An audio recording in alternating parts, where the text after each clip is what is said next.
I was the Salt Lake City representative for the Redwood Road multimodal study. It was about a 9-month process. It ended in late spring of this year. So since the transmittal you received, we do have a preferred recommendation from the consultants about the corridor. The partners involved were definitely at a regional scale. We were participating as sort of a good neighbor and providing some guidance and recommendations from the Salt Lake City side. We contributed financially to this, as did the other cities along the corridor. Jacobs led, they were the lead consultant, with Leland Consulting Group providing land use feasibility study. Again, our role was to ensure that the consultants had access to our existing adopted plans for the area, and that recommendations were consistent with our goals and visions.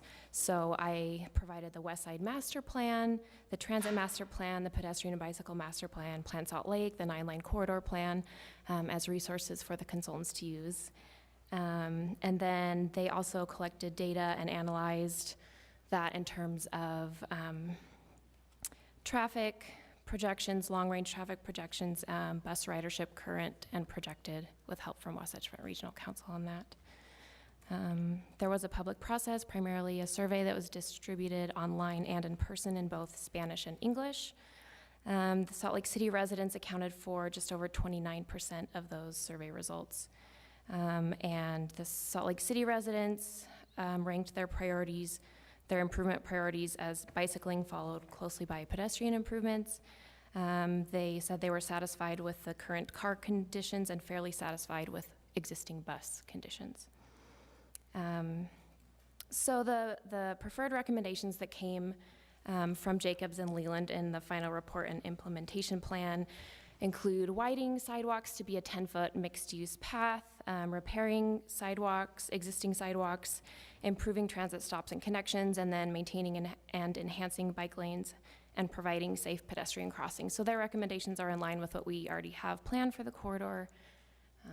So the implementation plan recommends near-term and long-term strategies for city implementation, and it identifies funding sources like CMAQ and formerly Tiger Now Build, CATNIP, the SDP, as funding sources to pursue to make changes along the corridor.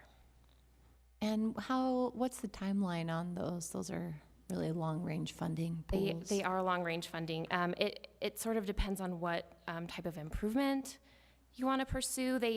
This was really a high-level study. The recommendations are really high-level. So some of the plans are, pursue funding in the next year or two for things like TAP and CMAQ. And then some of the longer-range recommendations are up to 20 years. And given, I see the Salt Lake City preferred alternative page, do we have a rough cost estimate as to what the city component might be? I don't believe so. It didn't include cost estimates. Very high level. I guess I'm wondering on, and for my peers, when we passed a resolution supporting the county implementation of the fourth quarter, thanks. We talked about the opportunity that the city and all the other municipalities would have to apply for regionally significant transportation dollars through the county's first 9 months of their solo acquisition of that new tax. And this comes to mind as a potential project of regional significance that's gone through this great stakeholder process. So I'm wondering if this is one that transportation is considering to apply for those funds, or some portion of this. Yeah, potentially. One of the things that we've been talking about with the county and with UTA is the need for a West Side transit hub to help support the vastly increased bus service that is in the works over the next few years. And so that we need a place to have kind of an end-of-the-line area. And so we've been talking with Rocky Mountain Power, maybe doing it. We need it somewhere near the North Temple Redwood Road intersection. And so that right now is our top priority for the first year. It may be a very simplified kind of a pop-up mobility hub. But over time, I think we'd really like to see something that could be serve multiple modes of transportation, help support the increased bus service, and then also be integrated with the community land use wise. And then as far as along Redwood Road, the discussions have been focused mostly on just increasing the bus service. And as part of that could be improved stations. So I would characterize this study as an opportunity to kind of stitch together the visions for all the cities along the entire corridor to get a more cohesive vision so the entire corridor can be successful. But the implementation part of it, still, there's a lot of work to do. And that Salt Lake City is leading the way on that. Okay, well then, in another format, another time, I would appreciate the council having an update from the administration on, in whatever format is best, Okay. potential projects to bring to the application process with the county in the short term. Okay. Sounds like they won't be on this sheet, though. Yeah, probably not. But that is the one that has kind of bubbled to the top, is a mobility hub near North Temple and Redwood is kind of a really high priority. But it's not a possible applicant for the county funds. No, we think it is, actually. Oh, it is? Yeah, it would be a great application for it. Okay. Council members, questions? I just have a couple questions, if you're okay with that, Andrew. Go to Councilmember What- Rogers, then In Johnston. looking at the preferred alternative routes for the other cities, what are the main differences? Ours, I think the main difference is that we are adamant about having bike lanes on Redwood Road. They're existing already on many portions of the Salt Lake City section. A lot of the other corridors are more interested in throughput of vehicles and sort of developing more commercial and more commercial nodes. And is that just because of the zoning in the area that they're in? Partially, yeah. I think community pressure. I think I think the uses in the southern sections are different than in the Salt Lake City section. We have residential and then light industrial. Further south, it's fairly different. Mm-hmm. Okay. I've got a couple more, but I'll come back to it. Thank you. One of the things that I support it, one of the issues I've been grappling with is a current landowner on Redwood Road in North Temple. A little tiny parcel there is struggling, partially because of the adjacent landowners, partially because of the size of the parcel and the location, about what to do with it, and the TOD restrictions on it. And I support the TOD in this, but it also, based on proximity to I-80 and that interchange, it causes some interesting issues.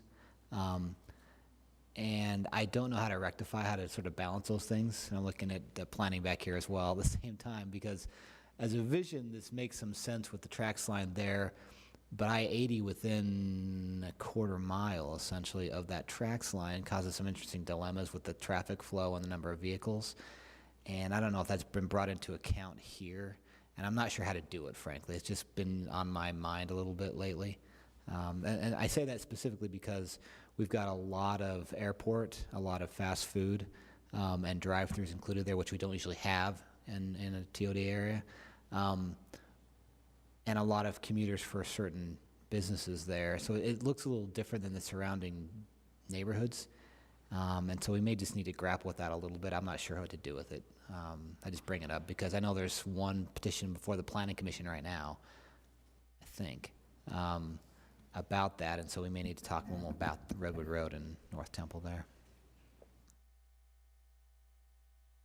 Councilmember Rogers, you want to jump back in? Okay, I wanted to know, if, I'm assuming UDOT owns all of Redwood Road in its entirety? Yes. Okay, so I'm thinking about the State Street conversation that we had earlier today and last week, and similar width and lane. And I don't know if it's consistent down Redwood Road, but it piqued my interest when you mentioned our insistence on bike lanes, but on State Street, we aren't doing that. So what's the difference here? West Side? I'd have to take a closer look at that. I think it could be that we might not allow parking on Redwood Road, and it may be easier to have eliminated parking there just because of the adjacent land uses. Like State Street, you have a lot of the smaller shops, you even have some sections where they don't even have any of their own off-street parking. So they really rely on that parking. Whereas I think on Redwood Road, there wasn't pushback to just eliminate the parking and put in bike lanes instead. And I think one of the things with this study, if you go further down Redwood Road onto into West Jordan and Taylorsville area, UDOT actually had bike lanes there, and they're removing them in order to make room for more traffic lanes. And so the fact that we already have bike lanes there, we want to make sure that we don't lose them. They stay. Also, UDOT has identified 300 West as a alternative bicycling corridor, but that doesn't really work for the Salt Lake City section because 13th West isn't a through street in Salt Lake City. So we feel it even more important to have them on Redwood as an alternative to that. Okay. Council members, any other questions? So our next steps on this one, we don't have any action to take. This was just informative at this point, right? Purely informational. Okay. Well, thanks for participating in this on behalf of our city and for coming to give us an update. Thank you. Thanks. The second one, we're going to keep John Larson at the table, Jennifer McGrath, our Deputy Director of Community Neighborhoods, and Sam Owen from the Council Office for our Complete Streets Ordinance Amendment.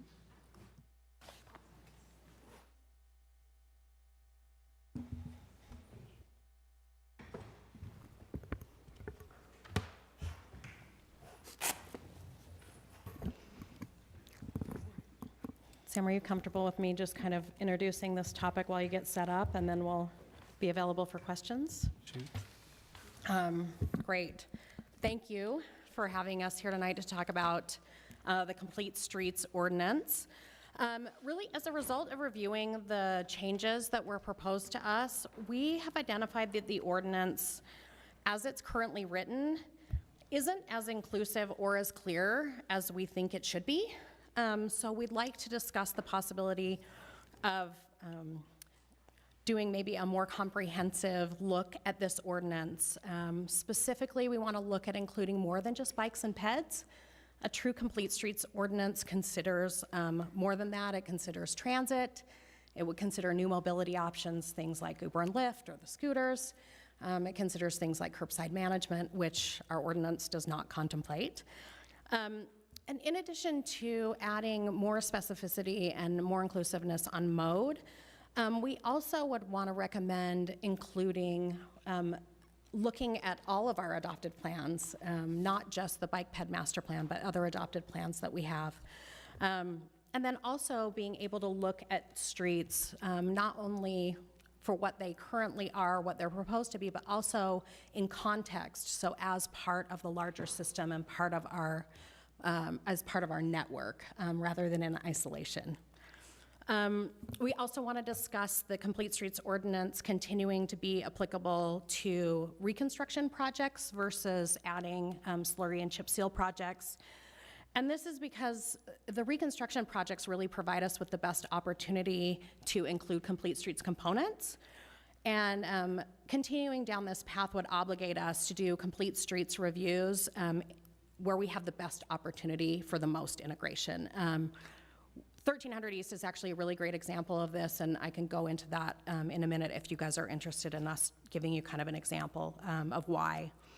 And then finally, we really appreciate your desire to understand more clearly how decisions are made. We actually agree that this ordinance does not provide a lot of clarity about the process for decision making. And so rather than trying to think about additional reporting, what we are suggesting is that we update the ordinance in such a way that the process by which the decisions are made and the criteria that are used to make those decisions are very clear, very transparent, and are able to be applied consistently throughout our processes, regardless of where they are. And just to give you some context, we're actually about to begin work on a streets typology study. It's funded, it's going out for RFP later this month. And it really gives us an opportunity not only to show how we look at streets in a more holistic way, but it can really help inform this conversation. And it'll also help provide us with an opportunity to make better decisions about form-based code or zoning ordinances as well. So doesn't have to be specific just to complete streets. So we are here to answer any questions that you have and look forward to kind of discussing this with you. I'd like to hear from Sam first. Thanks, Madam Chair. Council members had previously expressed an interest in revisiting the existing complete streets guideline, City Code 1406, especially in the context of a reporting requirement.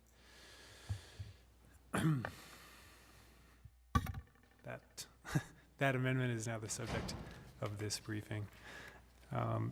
The goal of the reporting requirement was originally articulated was to show in a public format why some projects might be exempt from requirements to implement complete streets amenities like bicycle lanes or sidewalks.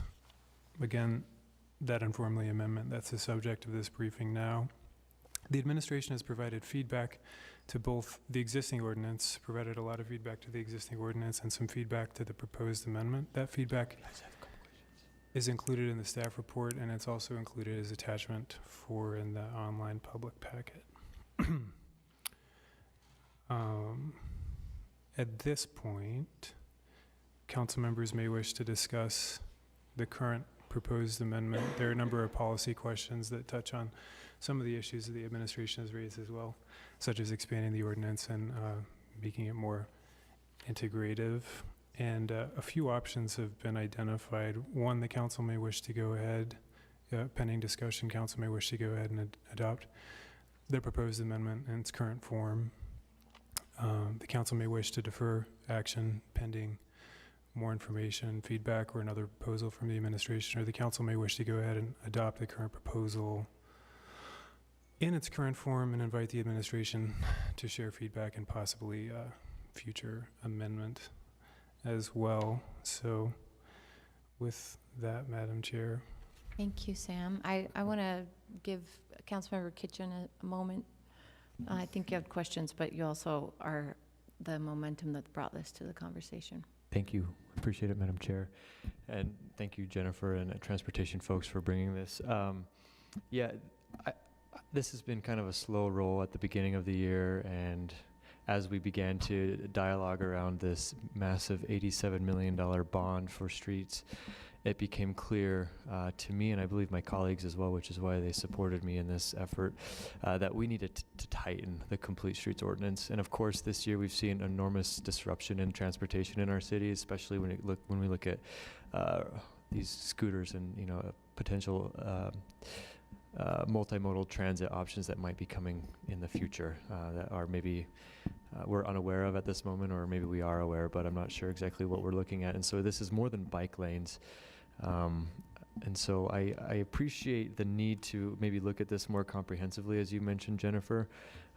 It seems like you've really you've dug into the scooter issue, and I think that you really understand the needs for transportation in the city in a way that not everybody in the administration does. And so I appreciate your insight and your direction there.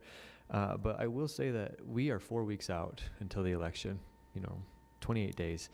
And a big part of me choosing to vote in support of putting this on the ballot in November was the commitment that we would have reporting from the administration on complete streets, because I am concerned, and I think a lot of my constituents as well share this concern, that certain transportation decisions have been made through the lens of politics and not best city planning practices, and that's a real large frustration for us. And so I really feel it's important that we have a reporting mechanism in place if we're going to likely pass this bond in November, because the last thing I'd want to see us do is spend $87 million and then have decisions made not with best planning in mind. So that's kind of all I'm going to say as far as commentary goes for this, but I guess I'd like to get some clarity on what you're proposing from community and neighborhood development perspective. Are you saying that we table this effort today and pick it up immediately after this in the administrative side and come back with a completely new ordinance down the road? Is that what you're suggesting? So two things. First, I apologize if I gave the wrong impression. I don't want to say that we don't want to have any reporting. What I'm suggesting is that if we're able to craft the ordinance in such a way that we have a very clear process with very clear criteria, that the need for additional reporting will likely be eliminated because that process will be so open and transparent and clear that we will know how every decision is being made and that it will be consistent as it's applied. So it will help us from needing additional reporting. So I apologize if I wasn't clear about that. That's helpful. I appreciate the clarity. And really, I mean, for me, as someone who's new to the city, I really appreciate that this came across my desk because it gave me the opportunity to read this, and it gave all of us the opportunity to read this and say, does this ordinance that was written, 10 years ago, is this still applicable today? Is this as comprehensive as it could be? Does this actually help us meet our goals? And I think unanimously, we all believe that it does not. And that we want to create something that does lead us down a path where we can reach our goals as a city. And part of that is to be inclusive about different mobility options and choices. And so we really think that it needs a makeover. We need to kind of start from scratch, and we are willing to dig in and do that work. We've done a lot of preparatory work. There's also a lot of great information out there nationally about what are the components of a complete streets ordinance that make it really great. So we have a lot of great examples. We don't have to reinvent the wheel. But our ordinance as it currently stands is it's incomplete. And it was interesting, I was doing some research just this morning, and I was reading our bike ped master plan, and I noticed that during that process, the National Complete Streets Coalition, who does evaluations of these kinds of policies nationally every year, they did an evaluation of our ordinance through the bike ped master plan process, and they identified sort of a number of issues that are sort of glaring to them. And I found that a lot of what we had already identified had actually been identified by them a couple of years before. That it's just not lining up with those complete streets ordinances nationally that get ranked high and that get praised for being inclusive, which sort of solidified, I think, for me, this idea that we have some work to do to bring this ordinance up to a standard that is appropriate and allows us to reach our goals. Can I chime in that I don't believe that what you are talking about are mutually exclusive.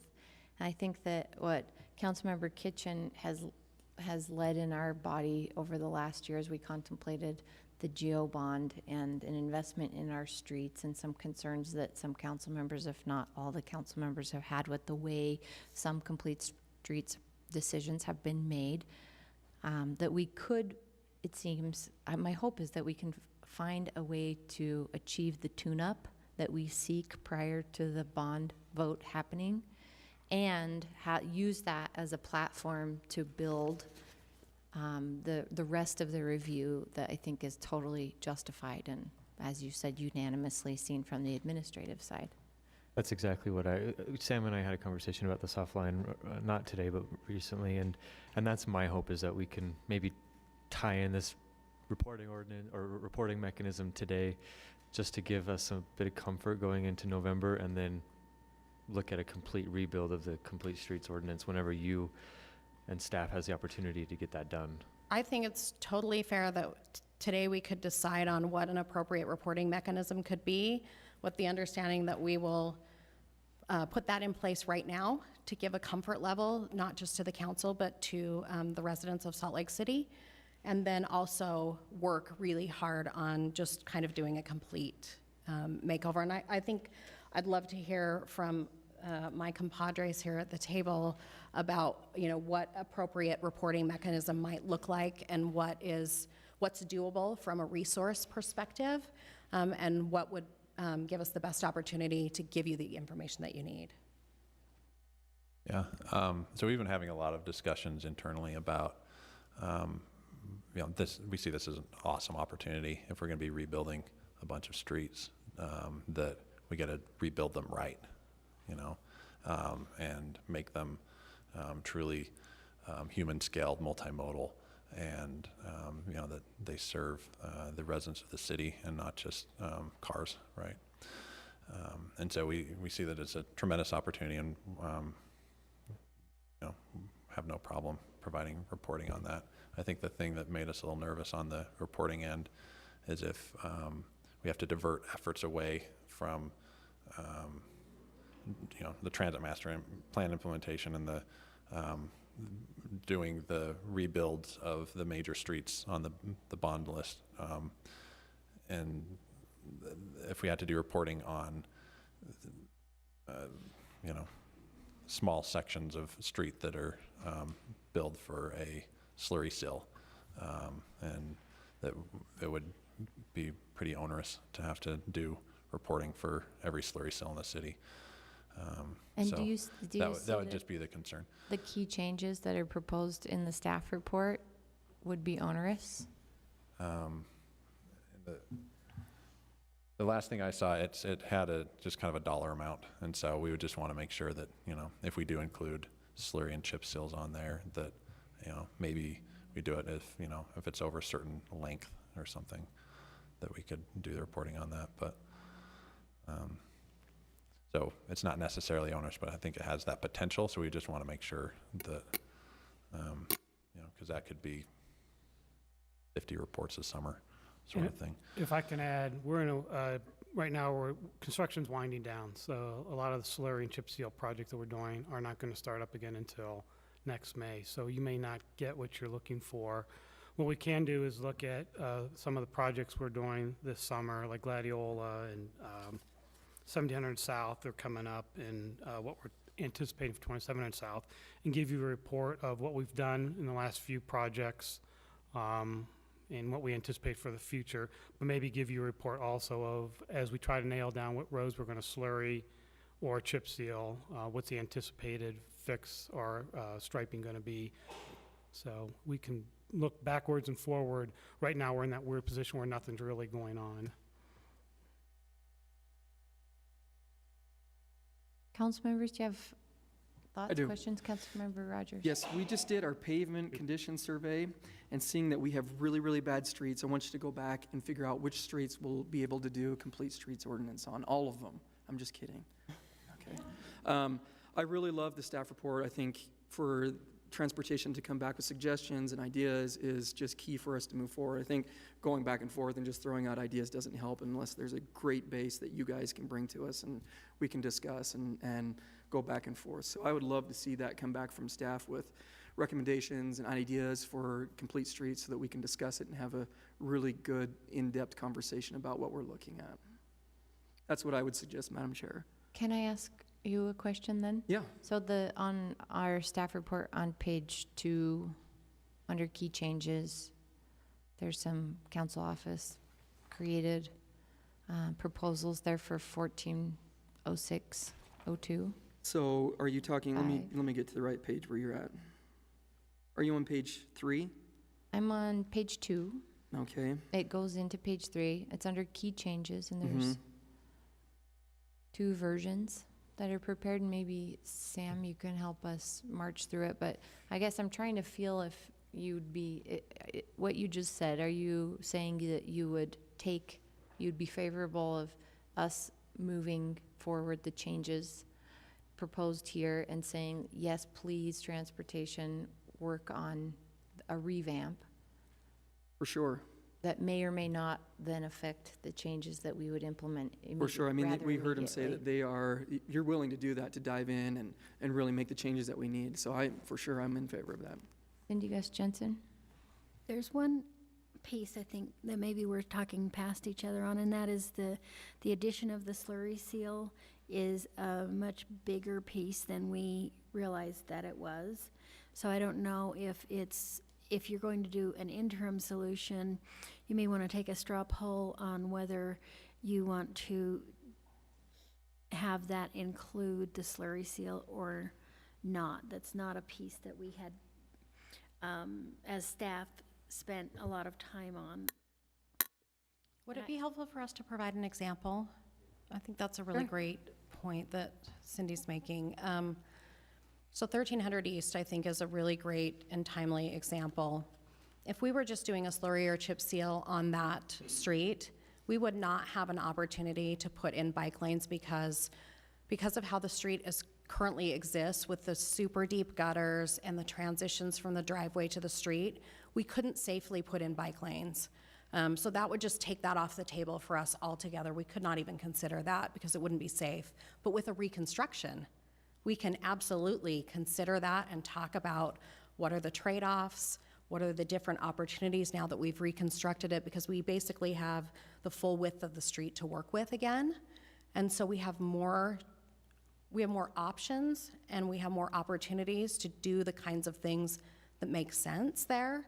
But we don't have those opportunities a lot of times if we're doing a slurry or chip seal project. So I think that's a really important example. You know, my understanding of complete streets is that we expect all of our streets to be considered complete streets unless otherwise. So unless, like for instance, on the 13th East example, based on the current, configuration of it and the way it's, laid out, it wouldn't make sense for us to add bike lanes because, as the things you've mentioned, we would want to know the reason why you couldn't add bike lanes, right? So I feel like the reporting would be important just as much here as it would anywhere else, whether you're doing a slurry seal or a complete reconstruction. Now, I don't know what the time commitment would be from staff to write up a report, but I mean, those are the kinds of things that we want to know, because if constituents are saying to us, I know we have a complete streets ordinance, why are we not seeing bike lanes on that street that we just, repaved?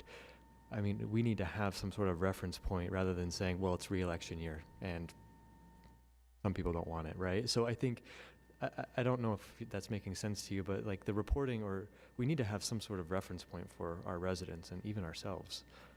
Can you talk about the level of work that would be involved in doing that? Again, I think this is a great example of why we should rewrite it so that it's just very clear how we make those decisions. But in the interim, we need to figure something out to give people a comfort level. So, Yeah, and I understand where you're coming from. That makes a lot of sense. I will say, just to start, that we absolutely look for every opportunity we can to include bike lanes, and sometimes it just doesn't work out. It doesn't make sense in that particular case or at that particular time. But when it comes to the chip and slurry seals, I mean, they do. And plus, we're doubling the crews, and so it's hundreds of miles each year. Many of which they're just putting back bike lanes that are already there, or they're residential streets, so it doesn't matter. But I think what happens is we often get stuck in the middle of kind of some battles and get tugged in a lot of directions as far as do you remove parking in order to put on to make that's often the trade-off is parking versus bike lanes. Can I ask you a question? So we write a report and then it's put out, and then I don't know, it's just that report then becomes this hot potato. So you do write reports on all of No, those I'm saying completes? if we did that for slurry sills. I think there's an assumption that I'm making, I don't know if other council members have been making it, that every street that goes through, whether it's a chips and slurry seal or a full reconstruction, goes through a complete streets evaluation. Yes. Is that correct? That is correct. I mean, that evaluation is written, right?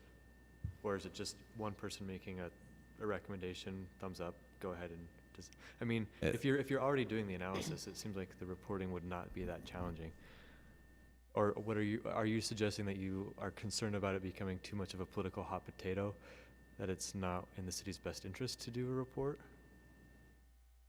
And maybe it's maybe I'm worrying too much about it, but I guess I'm concerned about having to write a separate memo for every single street segment that we do a slurry seal on.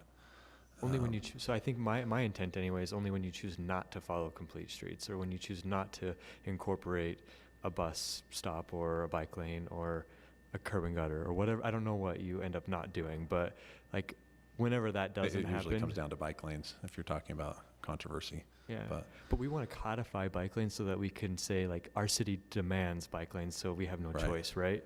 Right. Because like I'm kind of sick of bike lanes being political. I mean, we have to. We have to lift it Right. up somehow, some way. Yeah. So and I'm with you on that. yeah, I know you are because you're a transportation dude. But I know Andrew has a question. Yeah. Can I make a plug? Oh, sorry, Madam Chair. Councilmember Johnston's been waiting to go, and then Councilmember Luke, so. Okay.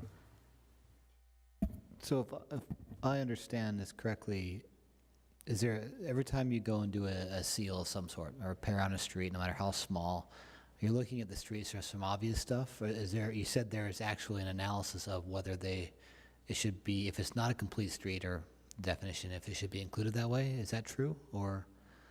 Usually if there's a conflict, it involves on-street parking and whether or not you should remove it in order to make room for a bike lane. Okay. And that requires a fair amount of analysis. Okay, so that's and one level of often- analysis. Right. So often the streets division, maybe, they're moving fast and furious all summer because they have this tight window to get all their work done. Mm-hmm. And we do our best to coordinate ahead of time. And Becca on our staff, for 10 years has been chasing the paving truck, so to speak, and has been able to get hundreds of miles of bike lanes into the city successfully by doing that. Mm-hmm. And maybe we've probably been better than most cities nationally at that. But sometimes, we don't have a whole lot of time from the time we find out that, oh shoot, that street got moved up from next year to this year. And so often we're scrambling just to barely keep up and do the analysis and see what we can do.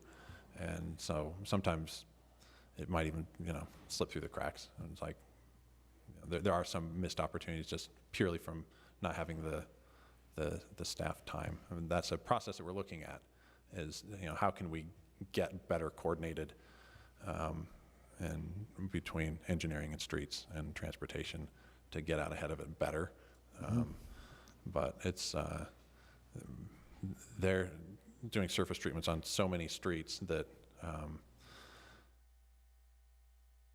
we're having a hard time even keeping up So often. if I understand, part of it is the coordination isn't necessarily as seamless as you'd like. So you're not necessarily No. knowing in advance every street that's going to be redone in the next 2 weeks or month.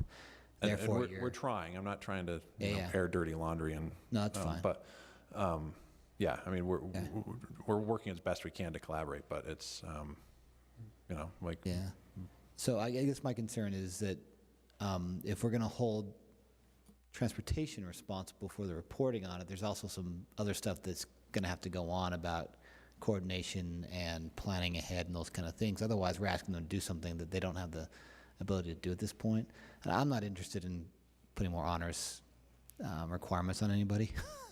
But I agree with Derek a little bit that we do need some mechanism that's balanced where we can have some information at least to be able to answer questions on a rudimentary level without overburdening you with some,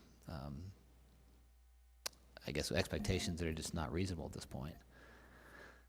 So are there ideas coming back? Because one of them in here was about there's a threshold of a cost for a repair on a road that would trigger this. But even that might not be helpful because you'd have to know in advance to plan for your team. And is that accurate? Having a cost threshold wouldn't necessarily fix it? Or I think maybe like a length threshold would a be length cleaner. threshold, a length Yeah. of street length? Yeah, especially when you're doing the maintenance in-house, calculating the cost. I mean, I don't know. I mean, I think they have a certain amount that's the whole program for the whole summer. Okay. So that's one idea I put out there, if that seems to fit. There's a length Some issue as well as a measurement. cost. Yeah, measurement. And I'm getting some conflicting information that slurries don't go through a complete streets evaluation. But when I asked you a second ago, they did. So if anyone can come up and answer this definitively, No, Director Reberg is coming up. We've got a mic, right? That one in front of Nick. Yeah. I don't know if it's on. Yeah, would you? Is that on? No. Flip a switch, maybe. Councilmember Luke? Okay. Well, no, because it's related to the slurry comment. So is yours related to slurry? Okay. So if we want to include, I'd go back to what you were just talking about with 13th East and using that as an example, because a slurry doesn't deal with the gutters. It doesn't deal with the entrance, the entrance and exits onto the street. The reconstruction does. So for me, I would say that, instead of, treating a slurry seal the same way that we're treating the street reconstruction, I don't think that makes sense for the reasons that you just stated. So, I think, if there is a slurry and it is looked at as, as a potential for adding bike lanes or something else, then I think let's look at it, let's go ahead and look at it if it makes sense, but I don't think we necessarily need to have a report that requires every single one of those to be dealt with. Madam Chair, I think transportation reviews slurry seals with a complete street lens.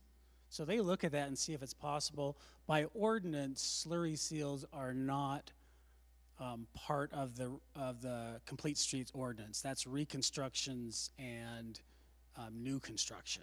So I think when they talk about, they use a lens of complete streets, but not in the ordinance sense. So I think. Thank you, that helps. Yeah, I think the way I look at it is that, we get from streets, they as early as possible, they give us their list of potential streets where they want to do chip and slurry seals, and we put in as many bike lanes as we possibly can on that list. Okay, that helps. Councilmember Fowler? Yeah, sorry. Yes, quick question. So, and it is in regard to this whole reporting idea, and I guess I understand needing to, and I don't want this to come out snarky or anything because it's not meant that way, but I understand needing to answer questions from constituents about why a street did or did not include things that they wanted. Can we send them to someone in your office to get some of that information? If I were to ask for that information, can I be provided that information to give to that constituent? And again, this is not a snarky thing.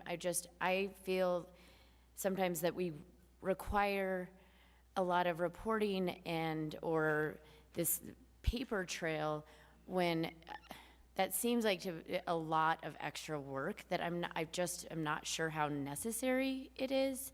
That doesn't mean that I don't want to hold everybody accountable to this complete streets ordinance. I don't feel that is the right mechanism for that. And so, yeah. Yes, we can get you that information whenever you need it. Can I just jump in really quick? You said something really important, and that is accountability. And that's exactly what the intent behind this update is for me. If you think about 21st South, for instance, the administration decided not to do a bike lane there for one reason or another. We've heard mixed responses here and there, but I will say it was a matter of weeks after they decided not to do a bike lane that a biker was hit and killed. The idea is to provide more safety, provide a city, like a street that is open for more than just automobiles, and design a city that's really open for people. And so I think that when we're talking about the reason behind this, it's about accessibility, and it's about multimodal transportation. The UN just came out with a report yesterday that said if we really want to get to the meat of climate change, we have a couple different options, and we have to go full steam ahead at all of them. And one of them is designing cities that are walkable and urban. And this gets to the heart of our goals as a city. And so I just think it's important that we have that kind of accountability, and it falls on the administration right now, which is why we need to have that reporting. Councilmember Luke? Derek, you bring up 21st South a lot. You act like it is entirely political. You act like there is something that was untoward about anyone disagreeing with eliminating traffic lanes on 21st South. If you ever make it up to the East Bench, you will realize that there are very few east-west streets that allow people to transfer from the East Bench to where they work, either downtown or somewhere else.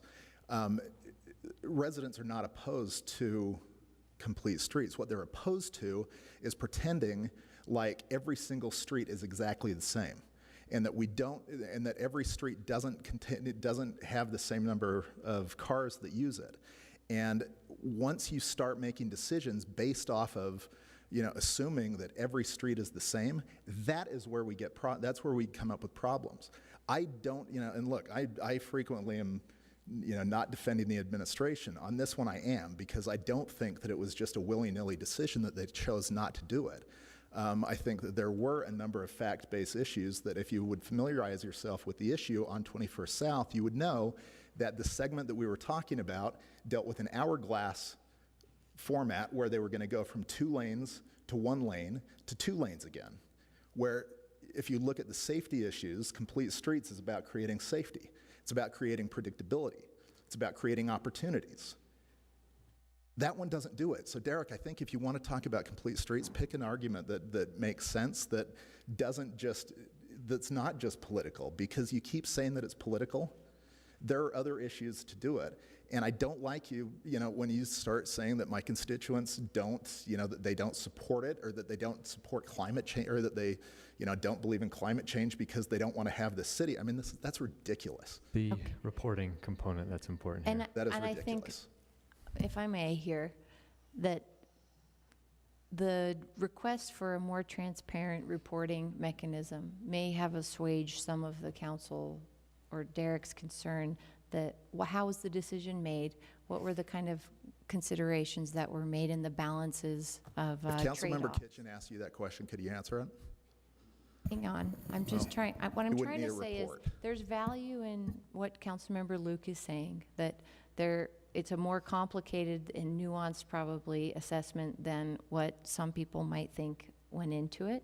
And that if we had the kind of reporting that I think was really the motivation for this conversation, then maybe we might not have got so entrenched on sides of this conversation. So I just want to say I think there's a nugget that reporting could have helped us with, and there will be other 21st Souths in the future that divide people in this, both on this body and in the city, if we don't have a better understanding of how those decisions were made. Councilmember Fowler. Also, the person who was killed was a pedestrian, not a cyclist. Yeah, so I am going to bring up 21st South just for a quick second, because I was campaigning during this time, and my understanding during that time was that there was a lot of community outreach and a lot of, I went to all of those community council meetings during that time when there was this community outreach. And at the time, there was a very extensive report done on the different bases or outcomes with the different options that were being presented. And if I'm wrong, somebody please shake your head like, nope, that's wrong. Okay, nobody's doing that, so I'm on the right street. See what I did there? But so there was a lot of community engagement during this time, and my understanding from having followed all of this was that there was kind of this very distinct 50-50 split, like almost exactly a 50-50 split between people who wanted one option and not the other option. Point being, I remember seeing a lot of reporting going on at that time. I bring this up to say that perhaps a compromise in the future to look at is that when there is controversy on a road, we would say, is there an ability to write a report about why you made this decision and how this decision came to be made and what we're looking at here and why this wasn't followed, instead of perhaps having something on every street and every decision that maybe doesn't follow completely the ordinance or completely what we as a council or me as a constituent thinks, but that when there is a controversy, we would be able to come and say, can you please provide a written response as to why this wasn't followed? That seems to me to get at some points of the accountability issue that Derek brings up, and some of the issues that I have concerns with of just creating a lot of unnecessary work. Madam Chair. I appreciate that. Councilmember Johnston, or Councilmember Wharton, then Johnston. Just really quickly, Councilmember Fowler's previous question, if I want to tell a resident what happened on this street and what thoughts were put into it and why the decision was made, you said that you can make that information available. So does that exist somewhere in some document, or is it just the memory of we just go ask who made that decision? And I'm trying to find out if there's a way to capture the information, that if it's already being put somewhere, if there's a way to make that part of the information publicly available, so you aren't separating generating a separate report. That was my question. Is there a standardized form or process? Because I don't think we need a whole report to say what you said, the answer that you gave for 13th East. That was like a paragraph. And I think that would be helpful. Well, one of the things I think that we have identified is, one of the biggest issues with the ordinance as it's currently written is that a process and criteria are not articulated within this. So it falls upon these three gentlemen to make those decisions. And while I trust them implicitly to do the right thing, trust shouldn't be a thing that is on the table. We should have a process that articulates how we do that. And frankly, nobody wants that process and that clarity and that accountability more than these three people up here, because they want it very clearly known how they're making decisions and that they're doing that in a way that's very consistent.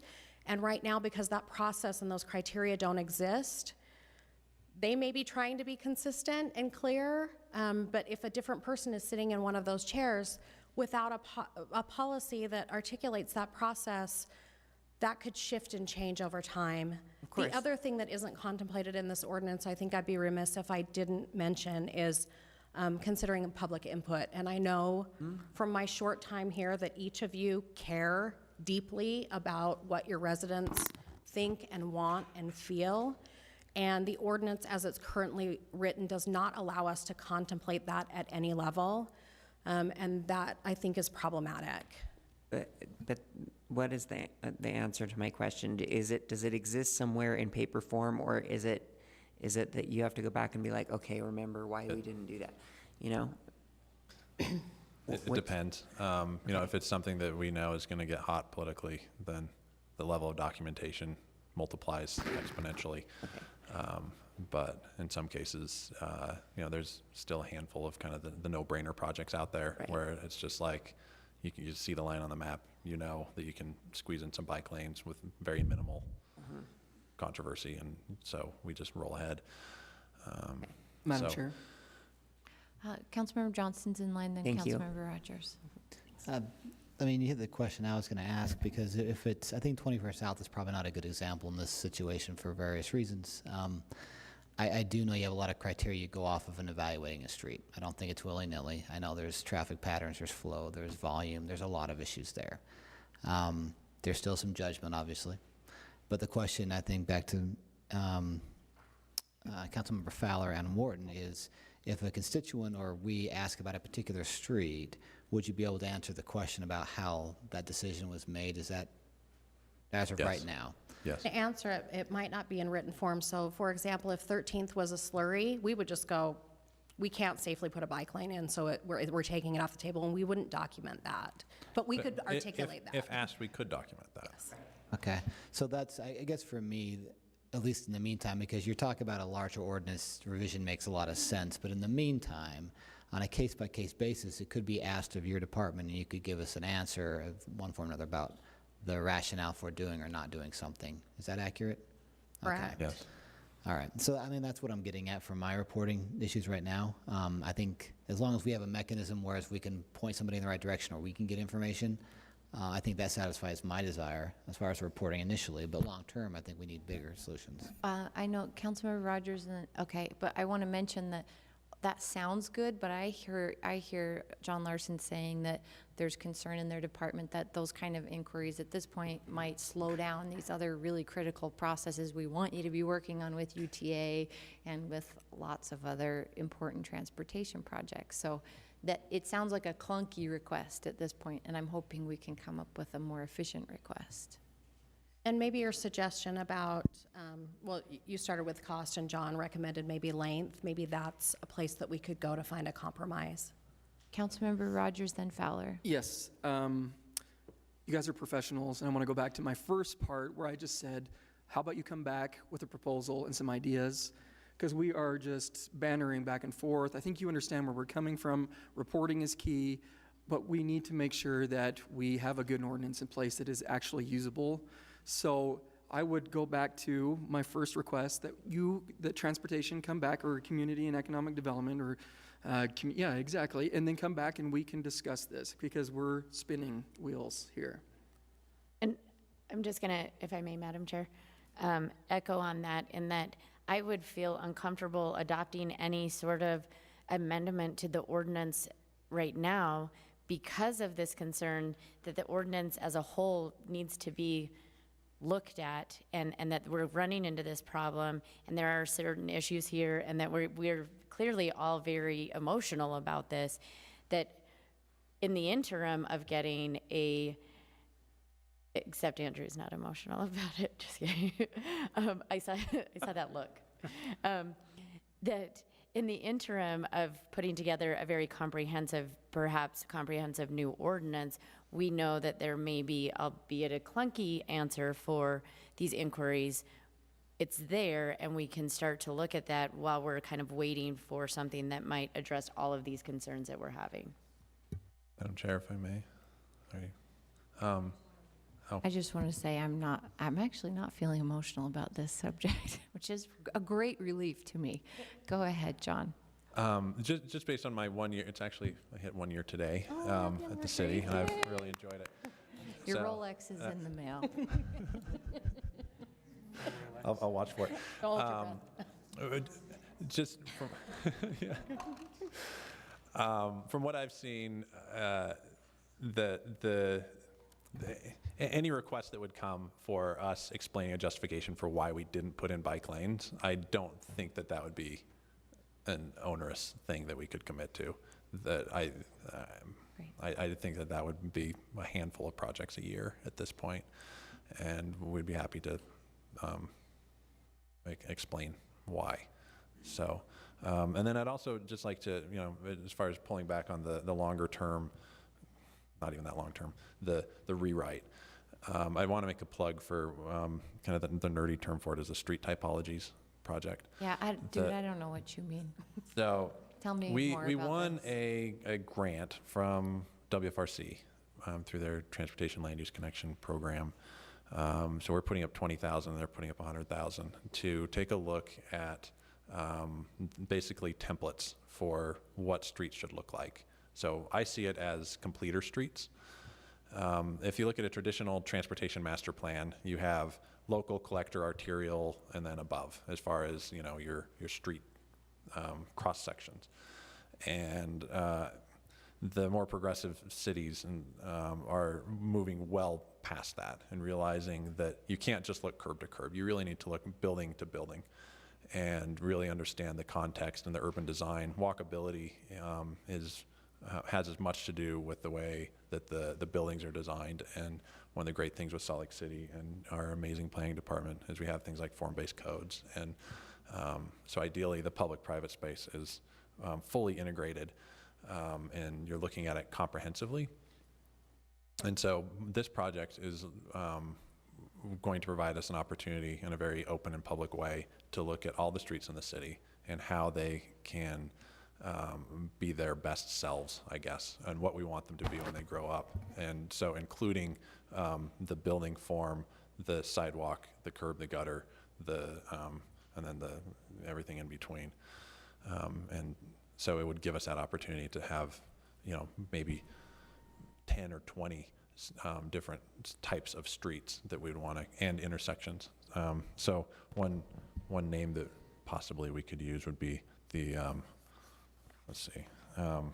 the Great Salt Lake Street and Intersection Guide, which might be a little more catchy than Street Typologies Project. Councilmember Kitchen has a question, but I wanted to ask, did you say that that's already funded? Mm-hmm. Yes. Okay, and are you saying that the revamp you're positing here is conditional on the completion of that typology work.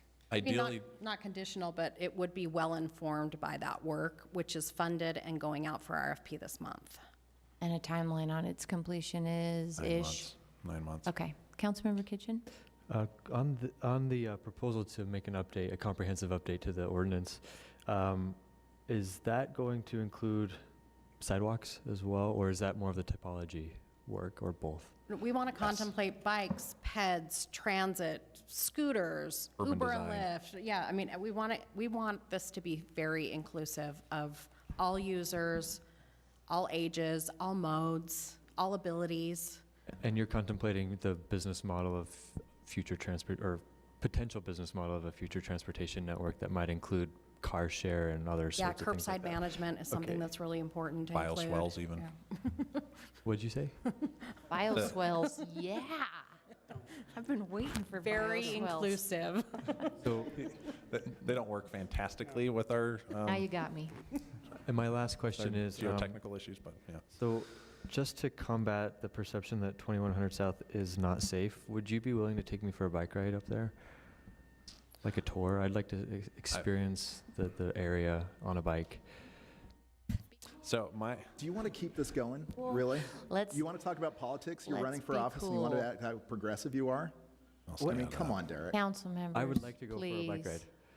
ride. I don't know You if that's... can make that request after this All right, meeting. I'll make it afterward. Please hold your response, Mr. Larson. Thank you, Madam Chair. Okay, so obviously we've got some division here. And we have, I think, a willing administration at the table who recognizes that there's something under that nutshell we've lifted up that actually is an opportunity also to be more inclusive of the growing modalities of transportation in the city. And once I heard bioswales, the growing opportunity for watering our trees in the 20% of our urban forests that are in the park strips and parks. Anyway, we're gonna do boardwalks for bikes made by the trees that used to be on the side of the road. Joking, only joking. So I think it might, I hear that we have some division, but does anyone want to propose a straw poll about either action or inaction? Yeah, I want to make a proposal that we send it back to the administration to come back with suggestions to the ordinance as well as opportunities for reporting. Okay, we have a straw poll. Any discussion on that? Councilmember Johnston. What's the time frame to come back? That's a great question.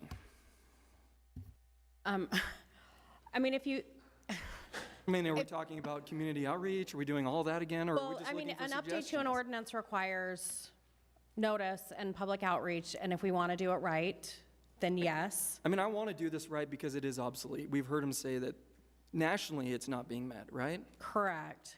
So for us, in order to meet our standards, we've got to have an ordinance that is actually doable. Correct. I think we have a great foundation. We also have really, really smart people sitting here, I'm pointing to these guys, who have already gone through this and been really thoughtful about the kinds of things that need to be included. Again, we have a lot of great examples. And I don't want it to seem like we don't care about this, because we actually do. I'm actually very grateful to have had this opportunity, but Okay, but we got it's a gonna straw take a poll while. on the table, so Okay. we got to move on it's going to here. take some time. So, Okay. Madam Chair, I would agree with the proposal because I think it moves in the right direction. I think it's a long-term proposal, though. I think in the meantime, as far as us feeling the ability to get information for ourselves and our constituents, I like the idea of doing it on a case-by-case basis of an inquiry through transportation about particular projects they have questions on it, instead of them having to come report with a written sort of thing for us periodically. That's what I would support. I don't know if that's part of yours or not. I would just look to not overloading, Madam Chair, just their staff, if they're capable of doing, I'm not capable, I know you're capable, but if you have the, I have a proposal that maybe we could ask the administration to let the council's office know the best way for us to field constituent inquiries. so that you're getting, to the right people every time, and that we can coordinate on that and make it consistent and as efficient as it can be for your divisions? Okay. We're getting nods. Do I need to straw poll that? You hear the direction. Okay, so you just had a comment, but not a change to the straw poll, that we wait and let the administration come back to us sometime. We had no time, right?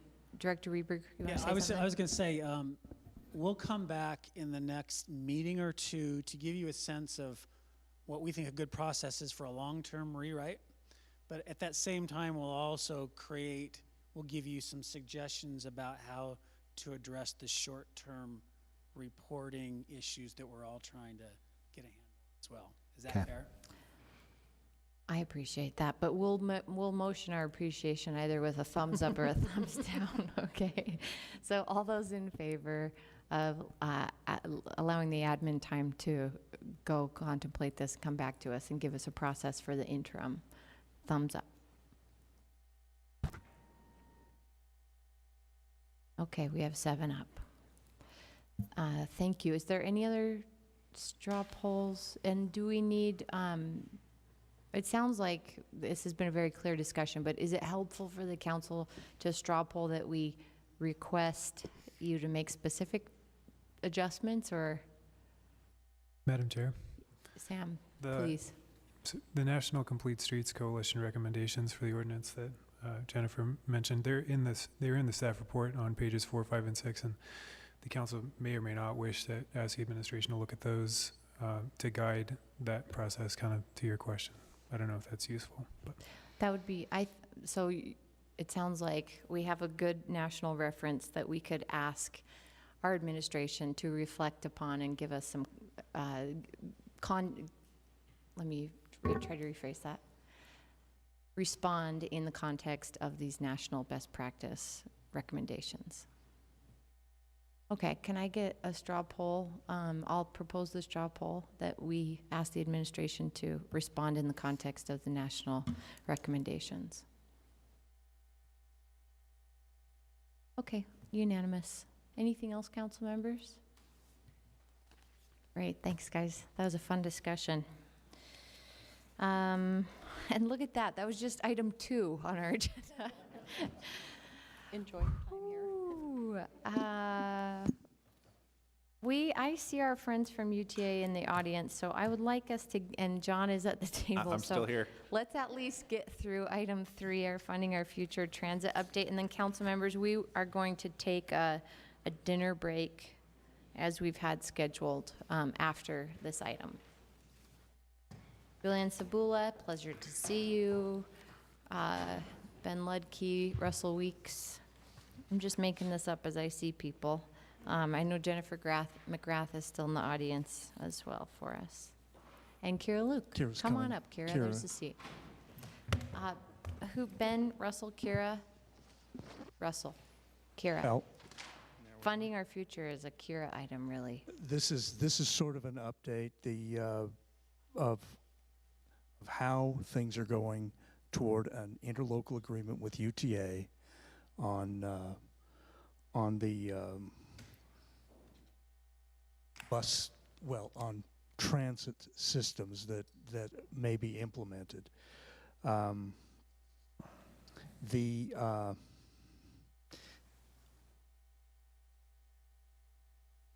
bulk of this is not going to involve me, but there were some deal points that the administration sent over that is part of this, and my job here is more or less to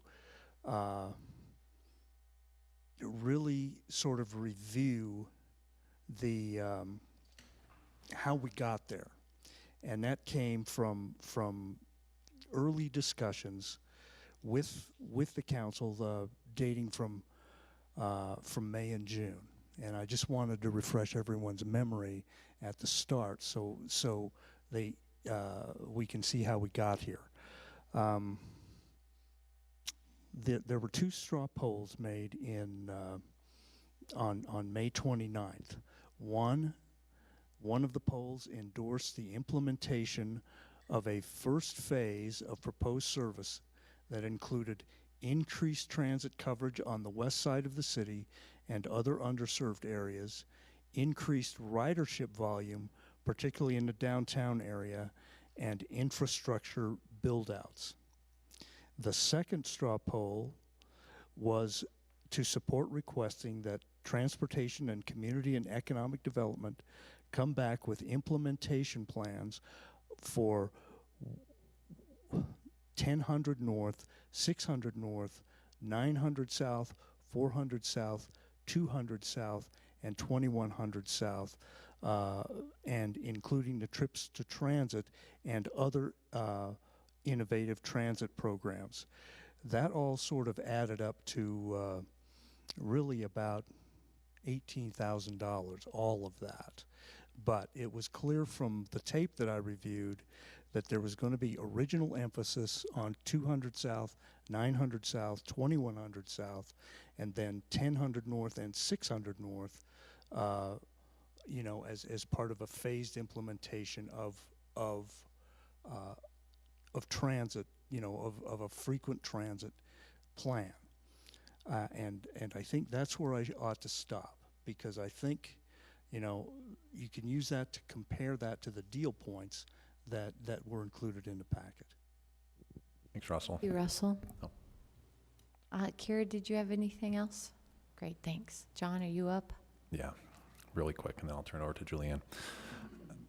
So, like Russell explained, we have the phase 1 project, which he listed, and then the year 1 is slated to roll out in August, the August change day of 2019. So that would be 2nd South, 9th South, and 21st South. In order to make that happen, we need to have a deal between an interlocal agreement between the Salt Lake City and UTA, basically by the end of this calendar year, so that they can start hiring mechanics and training bus drivers and start investing in the startup cost to be ready and rolling literally in August. And so this agreement is kind of, we've been working on it basically ever since you all approved the funding for this back in the spring. And Julianne will discuss some specifics on the structure and deal points, and we'll be back in a couple of weeks ish to talk about the to actually hopefully have an actual agreement for you. And so this is kind of the last check-in to make sure that you're comfortable with the structure and deal points, so that once you actually see the agreement, there aren't any surprises, so we can roll forward. So with that. So, as John mentioned, we've been working hard since the funding, Our Future, was approved. Relative to, we've been doing things on the street, just going out, figuring out bus stop improvements and siting and routing and the things necessary to physically make it happen. But in terms of the agreement, there really is a master agreement, the main driving document of the whole thing. And this strongly reflects, last time we spoke with you, we brought you some intent language, kind of the guiding principles of the agreement. The master agreement really sets those forth. The master agreement will also include reference to some exhibits, and that's the methodology by which we do decision-making going forward. So calculating costs, you know, what tool are we using to calculate those costs, just so it's consistent from year to year as new routes are funded, and people have a predictable way of looking at it. In addition to the master agreement, we'll have several addenda, and the addenda really are the annual commitments that we make as a city. And so these will be to service increases, to the purchase or leasing of vehicles, infrastructure projects where, although we're implementing things like bus stop improvements, there are things like additional bus bays up at the UMed Center that need to be added. And so those things are more UTA delivered things and more regional, so ours is just a little bit of the funding in the mix of a bigger project that we would transfer to them. So those types of things would be included in this agreement. And then finally, if there's any programmatic elements that we need to add in any given year that we're sharing in some way on cost or commitments, we would include that in the addenda. Salt Lake City has taken the lead on the master agreement. UTA has taken the lead on the addenda. That's just mostly to share the workload and ensure we can get it done quickly so that you'll have a draft to review in time. One important element of this to understand is that the startup year is weird, and we talked about that during the funding conversation, where we're just getting not only queued up but dealing with differing budget cycles, where ours starts July 1, UTA starts January 1, and so we have this funny staggering to account for during the first year. In terms of the deal points, essentially, I mentioned the calculation of costs, and we've landed on a stable data source, the National Transit Database. This is something used nationally. It's consistent. We know it's going to continue to be tracked. We can go back and have accountability for the costs, and that really appealed to all of us. We will look to update that methodology mainly based on fuel costs. There are certain actuals that change pretty dramatically, and so there will need to be a true-up that happens probably on an annual basis that looks at what do we spend on fuel versus what we put into the agreement. And so we'll adjust accordingly on that basis. We are... You have a question on that? Oh, sure, Julian? yeah. Is there an opportunity for, I know that UTA in its bus portfolio has some electric and natural gas and some different fueled buses. Can you, I think you've talked about this in the past year, but I don't remember. What opportunity do we have to have any control or not, or put additional funding later toward a cleaner fleet on the routes we buy? That is a big objective, I think, that we all share. The vulnerability to fuel cost is a big piece of that, and obviously the environmental benefits of alt fuel vehicles, in particular electric. So, for instance, John mentioned earlier the Redwood Road North Temple partnership that we're looking at potentially with Rocky Mountain Power, and that would be very focused on the potential for electric. So we don't at this point include any kind of restrictions within the agreement. On an annual basis, if those opportunities open up and we want to do that, we could. I think right now the infrastructure is not in a place that we could easily do it. I guess when you talked a moment ago about that master agreement and the guiding principles and the methodology and the decision making, it sounds like there's nothing excluding those considerations, but is there any value in including consideration of alternative fuel types and, UTA's access to those types of buses? I guess I just, when we're talking about a contract or development agreement or a master contract or whatever it is, we have to imagine that none of us are there eventually when these conversations happen, and are those values built in that are sort of implicit based on the people who are at the table today? Yeah, and at this point, maybe the best way to incorporate it would be just kind of when we're listing out like the guiding principles or the legal the phrase whereas is. We all agree that it's a good goal. And we have those carbon reduction goals as a city that are really explicit, maybe a reference in some way, Okay. or consideration. Yep. Thank you. Well, Madam Chair, Councilmember Johnston. why wouldn't, I guess the question is, why wouldn't this be part of the agreement then about the type of vehicles to be purchased? Because we're purchasing new vehicles for this implementation. Wouldn't there be some oversight that we'd have over that? I understand I don't want to just make decisions overriding a UTA rationale, but Sure. give me some sort of idea here how it fits. So part of it is we're trying to act quickly, and just getting vehicles manufactured is one issue. And I'm going to caveat that I'm outside my technical realm, but in talking with sustainability and others, my understanding is that the grid and the access points for charging and such are not to the point they can handle what the demands would be. And so UTA is working on kind of a microgrid project over in the area of the hub and the new Clean Fuels Tech Center. And we hope that infrastructure improves.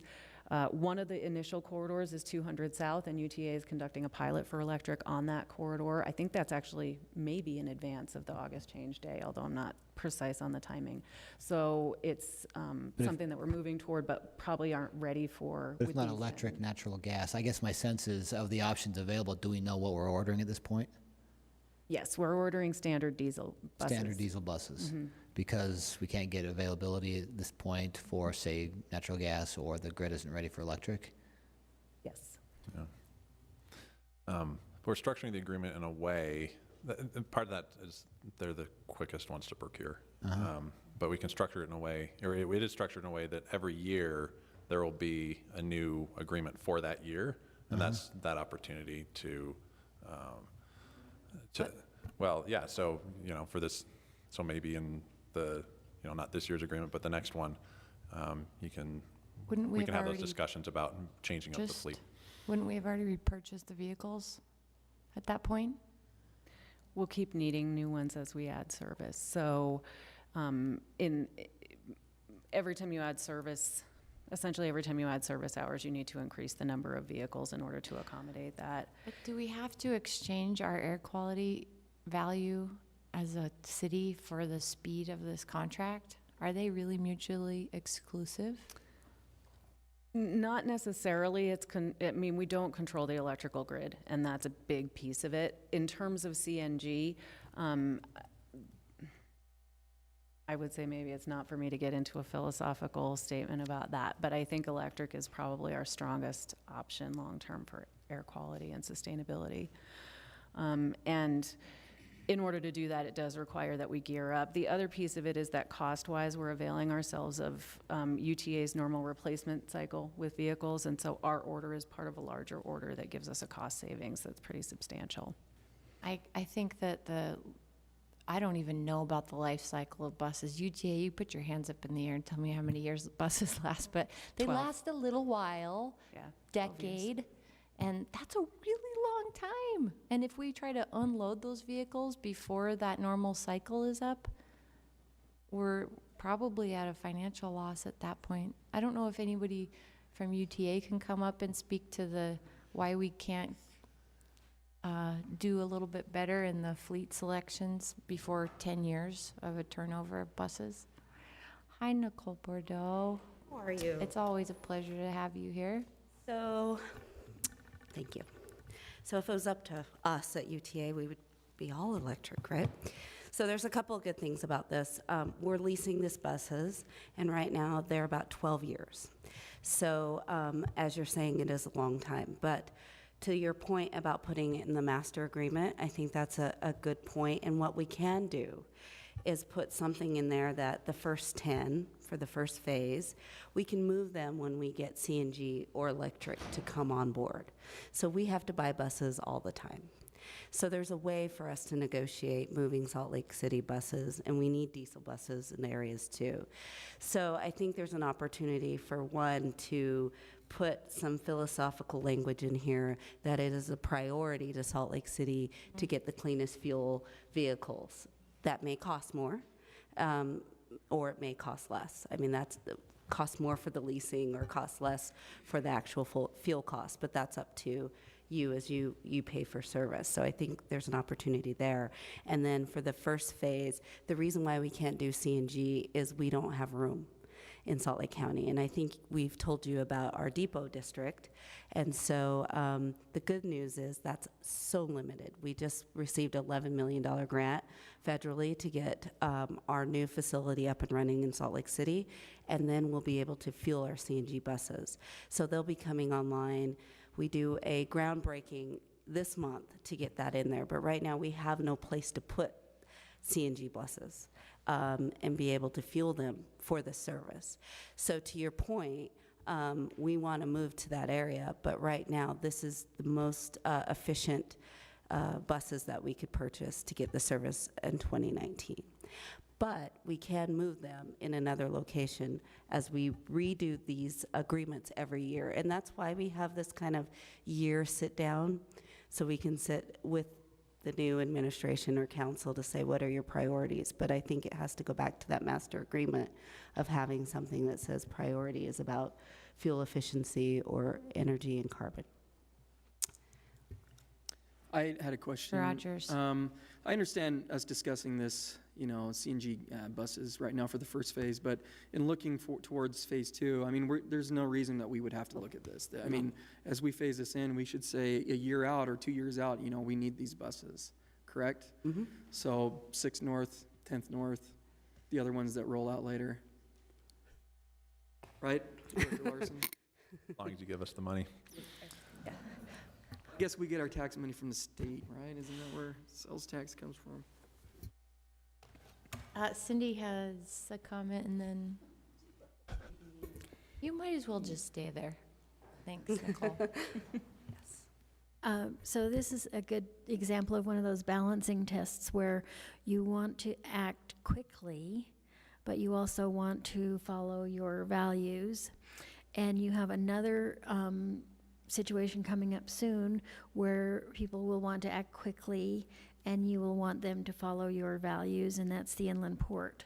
So you might want to think of, as we talk about how to expedite this and still preserve options in the future for cleaner air vehicles, is that going to work in the inland port as well? Because you have a lot of folks with expectations that you'll do a clean inland port.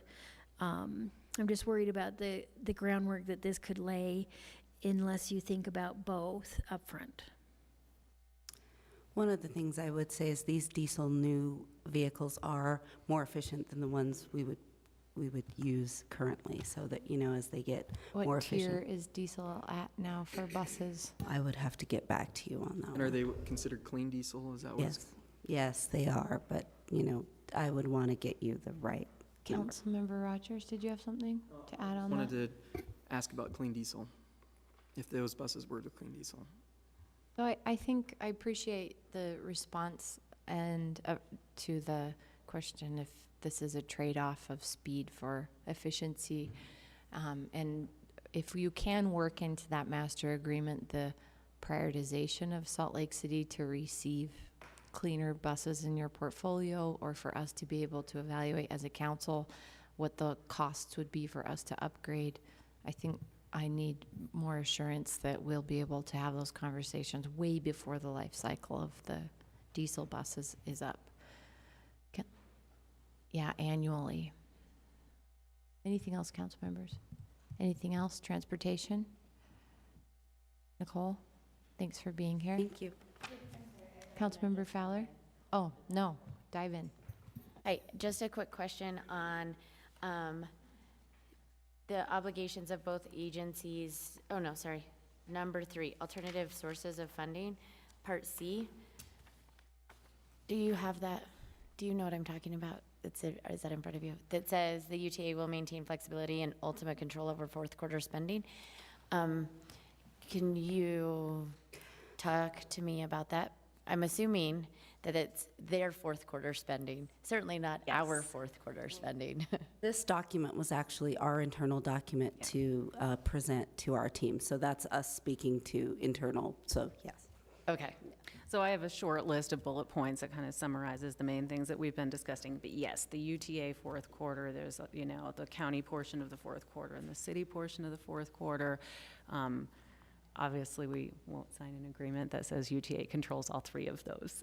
And we need to make sure that it's distinct in there so that it isn't confusing to anyone, for all of us. And then if I can just ask one follow-up question, Madam Chair. Moving to Part B of that, where it says intends to support SLC equitably, just sort of, what does that look like from the perspective of UTA? Well, I think one of the things that's exciting for us is, as Salt Lake City has kind of been progressive in putting this money on the table, right? We want to give service and really provide frequent service. We know this is what the community wants, but we don't want to supplant with this extra money coming in, either sales tax that we receive above and beyond what we did the year before, or even the fourth quarter, because we started this even before we knew the fourth quarter for Salt Lake County was coming in. So it's to make sure that we have language in there that says, okay, Salt Lake City gets a certain percentage of service now. They should get that same percentage or more moving forward. So it's not to supplant what you're doing. And so we need to be equitable in the sense that we want to provide additional service on top of. So you're always getting that percentage of what you're putting forward above and beyond what you would get before. I would give you a whole detail about an equity study that we do countywide, but because this is a city agreement, we don't generally break down our sales tax in cities, so we need to look at making sure that we still provide a level of service that's above and beyond that you would get. And so we're working on what that looks like with the fourth quarter and making sure that we're providing what that transit master plan wants, and then making sure it connects with some of the needs so that we start to holistically look at this regionally and then your local service. Okay, council members, any other items on this one? Great, then I'm looking for a timeline. We don't have one, but the UTA budget deadline is probably December 12th. Okay. We will want to adopt this, and I think our expectation that it comes to you before that. Okay, well, we will make it fit in our agenda. It's tentatively scheduled for a November 13th briefing. Great, thank you, Ben. And thank you all for being with us. Thanks. Council members, we are behind for everything, and so we're going to move our item 4, our bid requirements and building improvements, public work projects amendments, to next week. And we're going to take our dinner break right now. When we come back, we'll get into item 5, the compensation plan amendments, and then we have to do CIP tonight. We're running out of time, so let's take a 30-minute break and start back up at 7 o'clock. Thank you.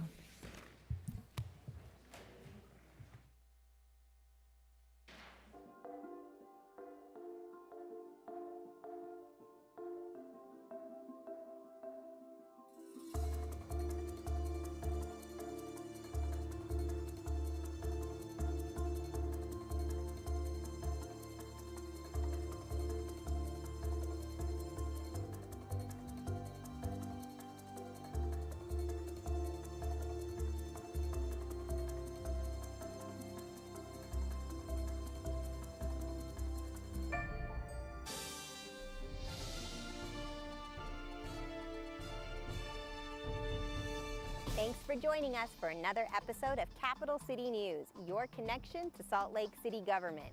I'm your host, Poonam Kumar. On this week's episode, we get a progress update on the new SLC Airport from Mike Williams, Program Director. And our History Minute is about the 7th installment of our History of Rail. Let's get started with our legislative update and look back.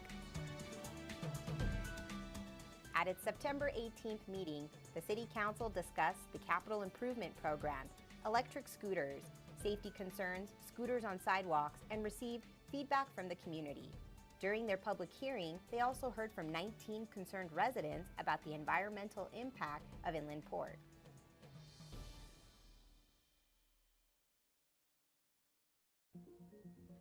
Mayor Biskupski and the city's Sustainability Director, Vicki Bennett, convened with local leaders around the world to participate in the Global Climate Action Summit in San Francisco.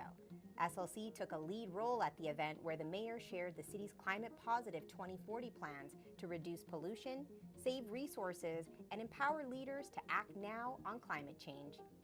On a local scale, the city's Sustainability Department, along with clean energy and climate action advocates, convened for Utah's Sustainable Communities in Action Public Forum. Leaders highlighted current and future sustainability projects, reflecting Utah's commitment to achieving climate action goals. SLC is one of the state's 4 local governments pledging to achieve 100% renewable energy by 2032 and significantly reducing greenhouse gas emissions by 2040. To learn more, visit slcgreen.com. This September marks the 11th annual Governor's Idle-Free Declaration and Idle-Free Season. SLC is one of the first cities to push the Idle-Free initiative and pass an ordinance. Today, Governor Herbert, along with 71 mayors, nearly 76% of Utah's population, have joined the pledge to encourage their communities to turn the key and be idle-free. SLC is committed to reducing the impacts of air quality. Together, individual actions can make a collective difference to help clear the air. Do your part today. To learn more, visit slcgreen.com. Salt Lake City Fire held its 3rd annual Camp Athena for young women and its 2nd annual Camp Prometheus for young men ages 16 to 20. Youth camp participants reached new heights as they immersed themselves into a day in a life of a firefighter, experiencing firsthand what it's like to attack a live fire, rappel from a 35-foot building, maneuver a smoke-filled obstacle course, and help save a life. To learn more or to sign up for next year, visit slcfire.com/youth. We are at the halfway point of Phase 1 of the new SLC Airport, projected to be completed in August of 2020.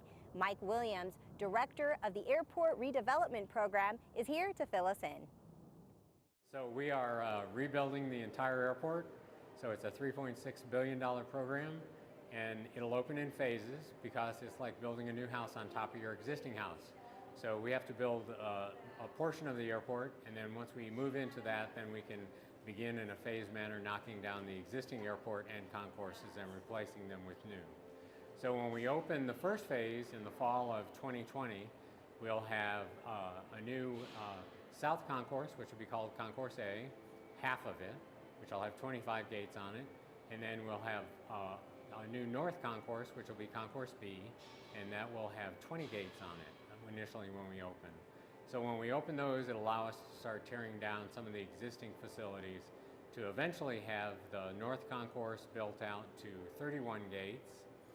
We'll still be able to expand that in the future by another 15 gates whenever the need is there. And then the South Concourse will be expanded by another 22 gates.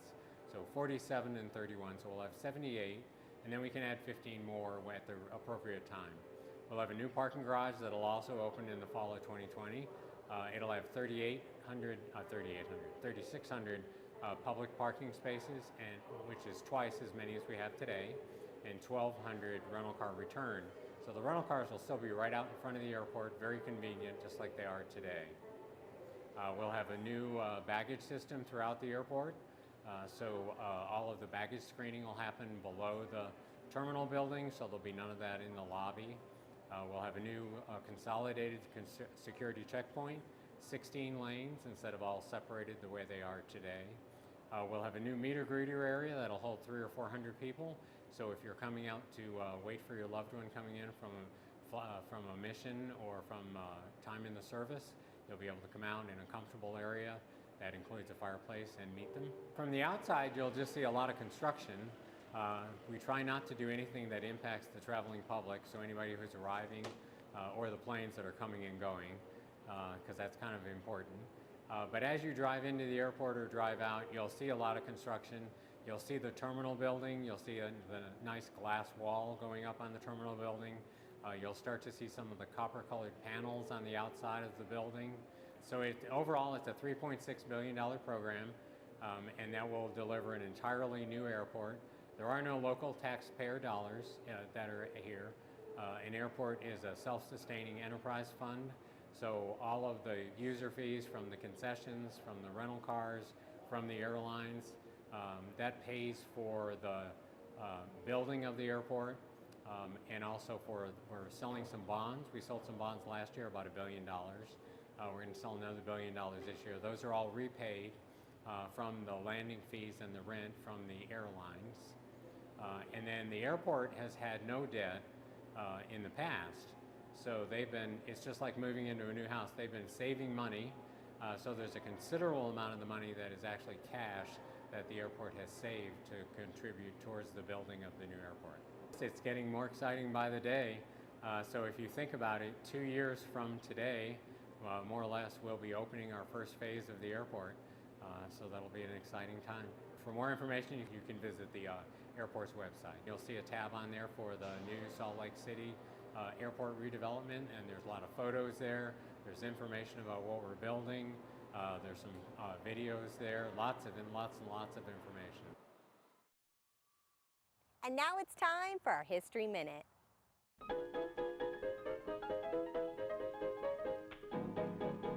The Consolidated Railway was purchased by the wealthy industrialist E.H. Harriman in 1904. By then, Harriman was one of the most influential figures of all time in the business of American railroads. He quit school at 14 to become an errand boy on Wall Street, where he eventually made a fortune. By 22, he was a member of the New York Stock Exchange, and by 33, he'd all but retired Wall Street and changed his focus to acquiring rail lines. He was nearly 50 years old in 1897 when he became director of the Union Pacific Railroad. It was then that he took a particular interest in how the rail lines were run, in particular their security.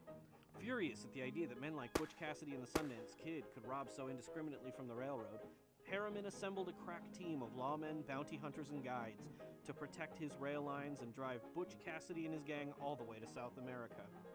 He was also an avid jiu-jitsu enthusiast. Harriman had grand plans for Salt Lake City, seeing it as the center of a multi-million-dollar operation.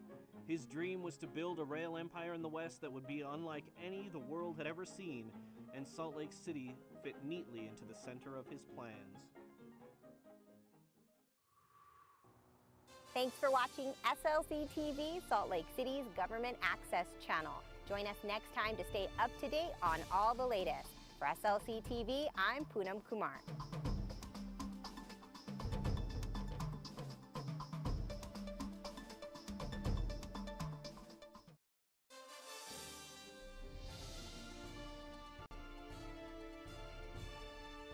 Thanks for joining us for another episode of Capital City News, your connection to Salt Lake City government. I'm your host, Poonam Kumar, and today I'm standing in front of one of 11 large-scale murals located in Salt Lake City's Granary District. If you haven't had a chance to check out this new artsy hotspot in the city, come on down and take a self-guided tour.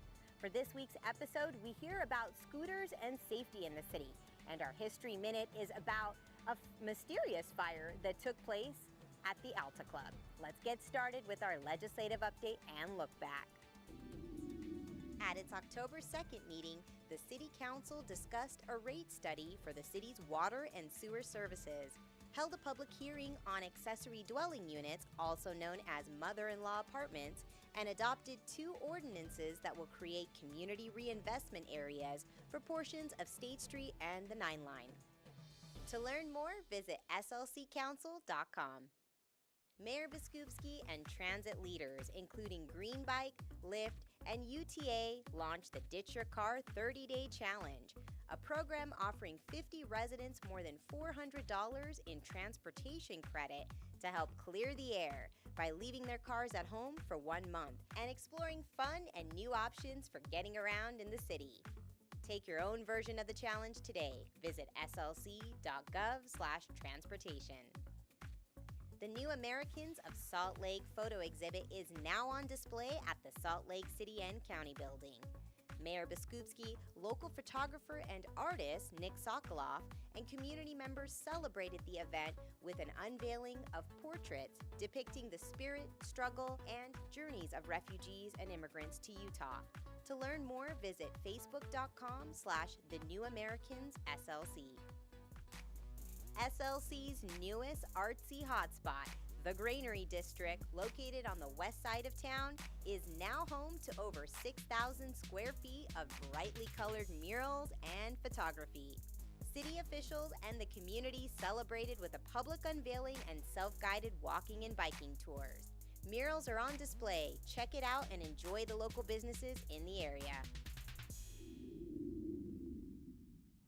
While zipping around in a scooter may be a fun and an exciting way to get around the city, safety comes first and foremost. For this week's Capital City News interview, we hear from Jennifer McGrath, Deputy Director of Community and Neighborhoods, about some helpful safety tips.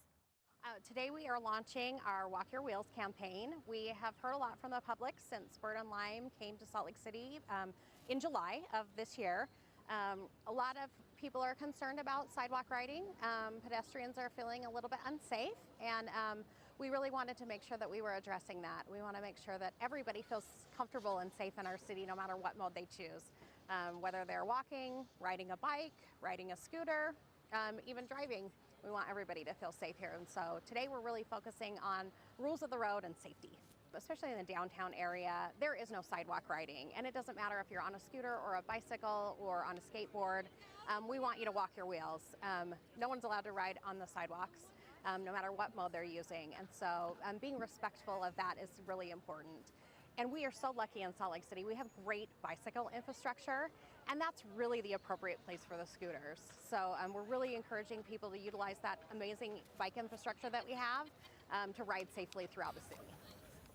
Yeah, the stencils are there just as a reminder to folks that sidewalks are for walking, and that's the place where you want to walk your wheels, and we want to be respectful of people who choose to walk in our city. And so the stencils are just a great reminder for people. You'll see over the next several weeks that we'll be putting those stencils down on the ground.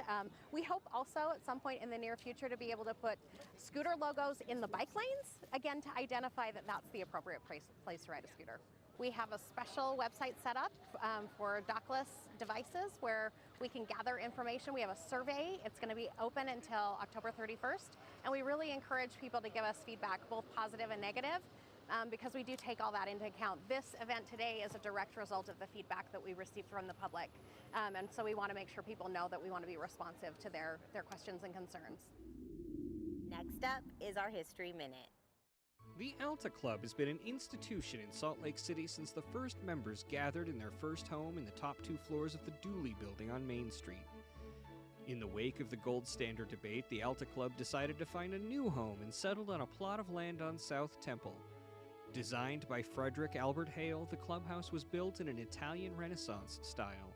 It took less than a year to construct the building, and it opened formally on June 1st, 1898. In 1910, the East Wing was added, almost doubling the size of the original club.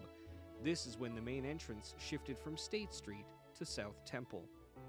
On the 3rd floor were rooms for members to live or stay in, and in the 1950s there was a fire inside one of these rooms. A member was smoking a cigar and burned to death, and his room went up in flames. The fire was put out, but the rooms were closed to occupants. Some repair work on the 3rd floor was done in the 70s with insurance money from the fire, but for the most part, the 3rd floor went unused until 2002. Members of the Alta Club raised the money to renovate the structure to modern fire and ADA standards in time to house the French delegation for the 2002 Winter Olympics. As for the man who died in that initial blaze, some have reported that his ghost wanders the halls of the top floors. Thanks for watching another episode of Capital City News. Join us next time to stay up to date on all the latest. For SLC TV, I'm Poonam Kumar, signing off from the Granary District.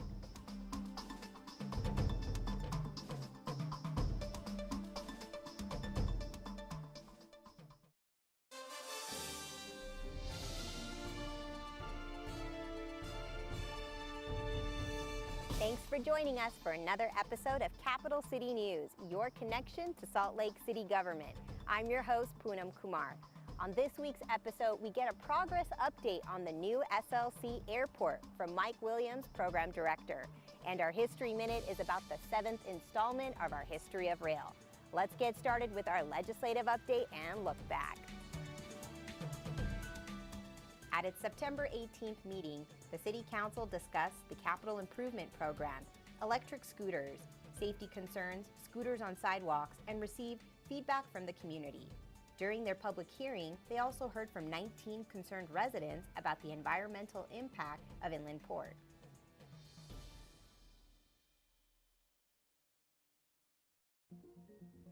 Mayor Biskupski and the city's Sustainability Director, Vicki Bennett, convened with local leaders around the world to participate in the Global Climate Action Summit in San Francisco. SLC took a lead role at the event where the mayor shared the city's climate positive 2040 plans to reduce pollution, save resources, and empower leaders to act now on climate change. On a local scale, the city's Sustainability Department, along with clean energy and climate action advocates, convened for Utah's Sustainable Communities in Action Public Forum. Leaders highlighted current and future sustainability projects, reflecting Utah's commitment to achieving climate action goals.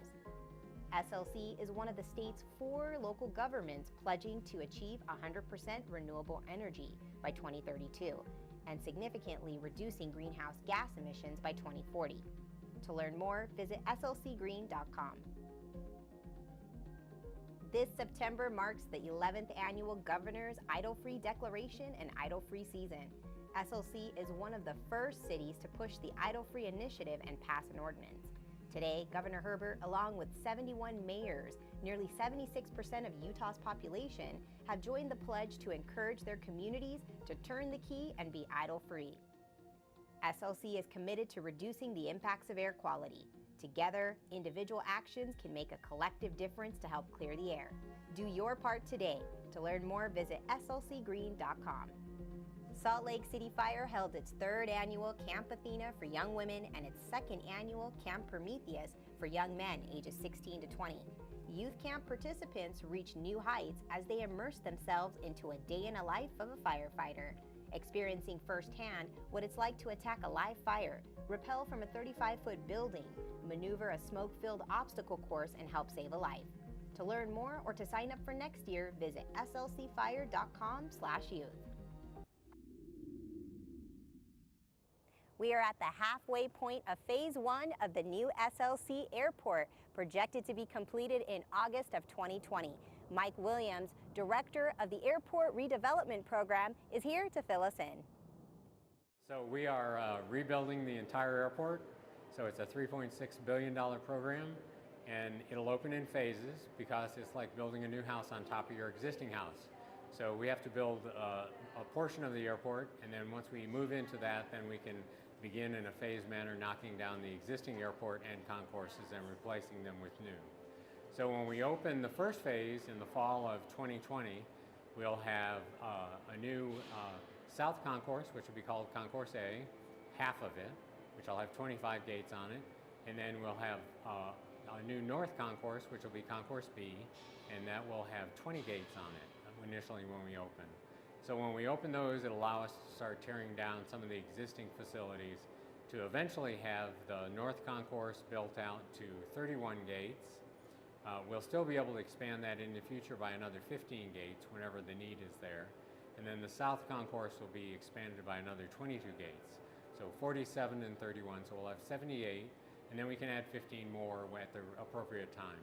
We'll have a new parking garage that'll also open in the fall of 2020. It'll have 3,600 public parking spaces, and which is twice as many as we have today, and 1,200 rental car return. So the rental cars will still be right out in front of the airport, very convenient, just like they are today. We'll have a new baggage system throughout the airport. So all of the baggage screening will happen below the terminal building, so there'll be none of that in the lobby. We'll have a new consolidated security checkpoint, 16 lanes instead of all separated the way they are today. We'll have a new meter greeter area that'll hold 300 or 400 people. So if you're coming out to wait for your loved one coming in from a mission or from time in the service, you'll be able to come out in a comfortable area that includes a fireplace and meet them. From the outside, you'll just see a lot of construction.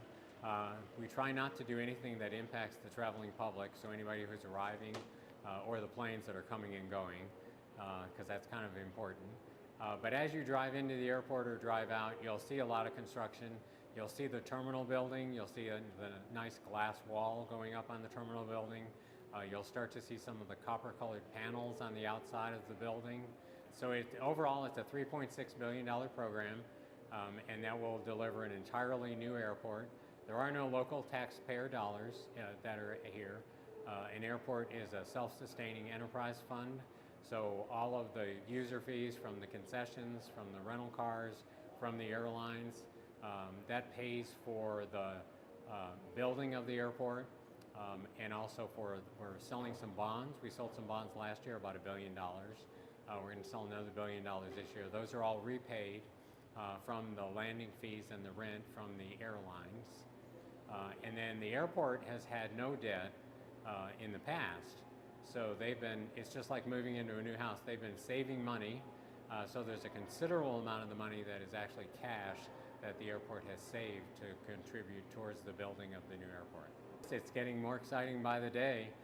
So if you think about it, 2 years from today, more or less, we'll be opening our first phase of the airport. So that'll be an exciting time. For more information, you can visit the Airport's website. You'll see a tab on there for the new Salt Lake City Airport redevelopment, and there's a lot of photos there. There's information about what we're building. There's some videos there, lots and lots of information. And now it's time for our History Minute.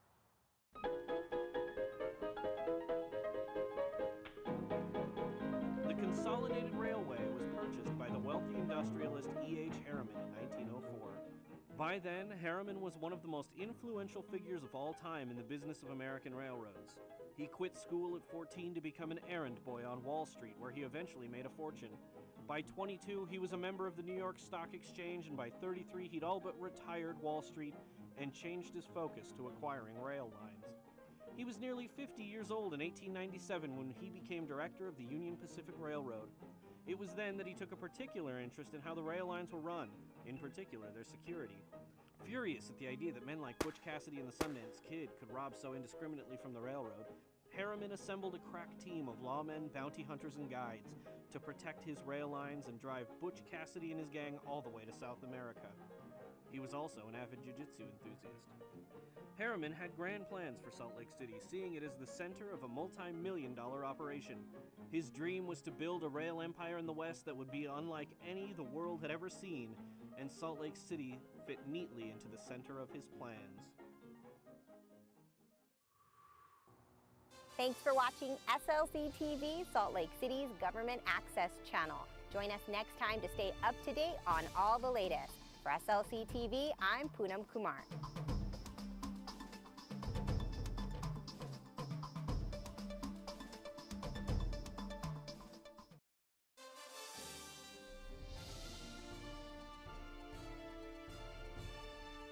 Thanks for joining us for another episode of Capital City News, your connection to Salt Lake City government. I'm your host, Poonam Kumar, and today I'm standing in front of one of 11 large-scale murals located in Salt Lake City's Granary District. If you haven't had a chance to check out this new artsy hotspot in the city, come on down and take a self-guided tour. For this week's episode, we hear about scooters and safety in the city, and our History Minute is about a mysterious fire that took place at the Alta Club. Let's get started with our legislative update and look back. At its October 2nd meeting, the City Council discussed a rate study for the city's water and sewer services, held a public hearing on accessory dwelling units, also known as mother-in-law apartments, and adopted 2 ordinances that will create community reinvestment areas for portions of State Street and the 9 Line. To learn more, visit slccouncil.com. Mayor Biskupski and transit leaders, including Green Bike, Lyft, and UTA, launched the Ditch Your Car 30-Day Challenge, a program offering 50 residents more than $400 in transportation credit to help clear the air by leaving their cars at home for 1 month and exploring fun and new options for getting around in the city. Take your own version of the challenge today. Visit slc.gov/transportation. The New Americans of Salt Lake photo exhibit is now on display at the Salt Lake City and County Building. Mayor Biskupski, local photographer and artist Nick Sokoloff, and community members celebrated the event with an unveiling of portraits depicting the spirit, struggle, and journeys of refugees and immigrants to Utah. To learn more, visit facebook.com/thenewamericansslc. SLC's newest artsy hotspot, the Granary District, located on the west side of town, is now home to over 6,000 square feet of brightly colored murals and photography. City officials and the community celebrated with a public unveiling and self-guided walking and biking tours. Murals are on display. Check it out and enjoy the local businesses in the area. While zipping around in a scooter may be a fun and an exciting way to get around the city, safety comes first and foremost. For this week's Capital City News interview, we hear from Jennifer McGrath, Deputy Director of Community and Neighborhoods, about some helpful safety tips. Today we are launching our Walk Your Wheels campaign. We have heard a lot from the public since Bird and Lime came to Salt Lake City in July of this year. A lot of people are concerned about sidewalk riding. Pedestrians are feeling a little bit unsafe, and we really wanted to make sure that we were addressing that. We want to make sure that everybody feels comfortable and safe in our city no matter what mode they choose. Whether they're walking, riding a bike, riding a scooter, even driving. We want everybody to feel safe here. And so today we're really focusing on rules of the road and safety. Especially in the downtown area, there is no sidewalk riding. And it doesn't matter if you're on a scooter or a bicycle or on a skateboard. We want you to walk your wheels. No one's allowed to ride on the sidewalks, no matter what mode they're using. And so being respectful of that is really important. And we are so lucky in Salt Lake City. We have great bicycle infrastructure, and that's really the appropriate place for the scooters. So we're really encouraging people to utilize that amazing bike infrastructure that we have to ride safely throughout the city. Yeah, the stencils are there just as a reminder to folks that sidewalks are for walking. And that's the place where you want to walk your wheels, and we want to be respectful of people who choose to walk in our city. And so the stencils are just a great reminder for people. You'll see over the next several weeks that we'll be putting those stencils down on the ground. We hope also at some point in the near future to be able to put scooter logos in the bike lanes, again, to identify that that's the appropriate place to ride a scooter. We have a special website set up for dockless devices where we can gather information. We have a survey. It's going to be open until October 31st. And we really encourage people to give us feedback, both positive and negative, because we do take all that into account. This event today is a direct result of the feedback that we received from the public. And so we want to make sure people know that we want to be responsive to their questions and concerns. Next up is our History Minute. The Alta Club has been an institution in Salt Lake City since the first members gathered in their first home in the top 2 floors of the Dooley Building on Main Street. In the wake of the gold standard debate, the Alta Club decided to find a new home and settled on a plot of land on South Temple. Designed by Frederick Albert Hale, the clubhouse was built in an Italian Renaissance style. It took less than a year to construct the building, and it opened formally on June 1st, 1898. In 1910, the East Wing was added, almost doubling the size of the original club. This is when the main entrance shifted from State Street to South Temple. On the 3rd floor were rooms for members to live or stay in, and in the 1950s there was a fire inside one of these rooms. A member was smoking a cigar and burned to death, and his room went up in flames. The fire was put out, but the rooms were closed to occupants. Some repair work on the 3rd floor was done in the 70s with insurance money from the fire, but for the most part, the 3rd floor went unused until 2002. Members of the Alta Club raised the money to renovate the structure to modern fire and ADA standards in time to house the French delegation for the 2002 Winter Olympics. As for the man who died in that initial blaze, some have reported that his ghost wanders the halls of the top floors. Thanks for watching another episode of Capital City News. Join us next time to stay up to date on all the latest. For SLC TV, I'm Poonam Kumar, signing off from the Granary District.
As we mentioned before we went to break, we're skipping item 4 and pushing it to next week, which is our amended bid requirements for building improvements and public works projects. And we're on to our compensation plan amendments for fiscal year 18-19. That's item 5. Ben Ludke from Council Office, Julio Garcia, our Director of HR, Jody Langford. Is Jody here tonight? Oh, well, best wishes to Jody and David Salazar, our HR Program Manager. Thanks for being with us so late at night. Thank you. Ben, would you like to get us started? Certainly. There's a one-page staff memo. The administration forwarded the request for 5 changes to the fiscal year 18-19 compensation plan, which is adopted each year with the annual budget. This item does not require a public hearing. And I'm going to turn the time over to Julio to give just a quick overview of the 5 requested changes. And then Cindy has some information about a potential council added change to the item. Great. So Ben, we might have to compare notes because I'm showing 3 changes on ours. So 2 of them. Like the Arts Council Director. Okay, yeah. And this one.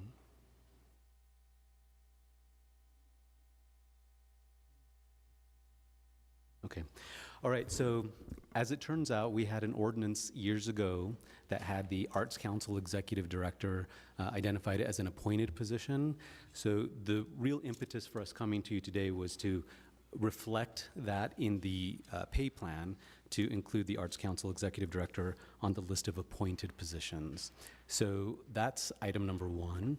With that change, we are also recommending that we change the grade from a grade 30 to a grade 32. So that's the reason we brought this to you today. Any questions on that issue? Council members, any questions on the Arts Council Executive Director changes? Great. Please continue. All right, then the others were really housekeeping items. We have a section in the comp plan where we articulate vacation leave accruals in the fire department for the fire battalion chiefs. Right now, the comp plan basically lists the hours as shifts and not as hours. We are just asking to clean that up to reflect the way that the hours are accrued on a per pay period basis. It's no change other than just reflecting the way we're actually implementing vacation accruals. So not a reduction, not an increase, just a change of accounting. House cleaning. House cleaning, yep. Okay. The third item Questions, council members, on that one? Great. Third item is similar. For injury leave, we have a provision in the comp plan that allows for injury leave. The comp plan currently reflects that is available to the police department, but it is actually also available to the fire department. So we're just reflecting that change. And then the final thing here on the list is removing references to the airport police, now merged into SLC PD as a new bureau. Do you want to help with that one, David? And that looks like it's probably just the same section on the injury leave, because what's stricken is including airport police, and we just generalized it to say all sworn police and fire employees, which they're part of. Great. So those are the housekeeping items. So easy. Sorry you had to stay so late. No worries. We have no questions for you on those 3 items. Okay. And the other 2, Cindy, do you have? Yes, just quickly, the proposal that we're bringing forward adjusts the city attorney's office staffing structure to reflect the same structure as the other city departments. It was changed several years ago because the city needed a quick way to bump the attorney's salaries up, and so they took a shortcut and just made the employees appointed instead of merit. And that really was one of those things that we did quickly without considering the ramifications. And so this undoes that so that we're not dealing with unintended consequences anymore of that. So it'll be the director or the city attorney and deputy would be appointed, and the staff attorneys would be merit. And that's similar to the structures in other cities and I believe the county. Yes. Okay, any questions? All right, that's it for us. Thank you. Maybe one, Ben. Madam Chair, quick for Cindy. that came because they couldn't raise salaries very quickly for some particular reason. Is that a one-time event, or are we going to run into this again? It's always difficult, I think, to keep, there's certain categories of employee that you always have to keep an eye on. One of them is being competitive in the city attorney's office. I think that really, and I was here when they did it, it was more of a, gee, we don't want other people to think that they can get a raise, so we're just going to do this tricky way to do the attorneys, and it really wasn't ever a great idea. Yeah. So, okay. and it's funny because it dates back to the issue that Julio has addressed here about the Arts Council as well. That has been a confusion for 15 years probably. All right, thanks. Okay. Thank you very much. We've got tentative to take action on those compensation plan amendments on October 16th. Thank you, gentlemen. And the last big item on our agenda, CIP. And like that, it's done.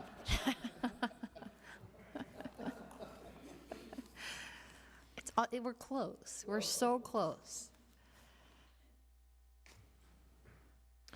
So if we want to pick up where we left off, Madam Chair, Yes, it would please. be the 11th Avenue Pavilion. This is on page 6 of your funding log. Just a moment while we all get there. Okay. Melissa Jensen from HAND, thank you for being back at the table with us. Thank you.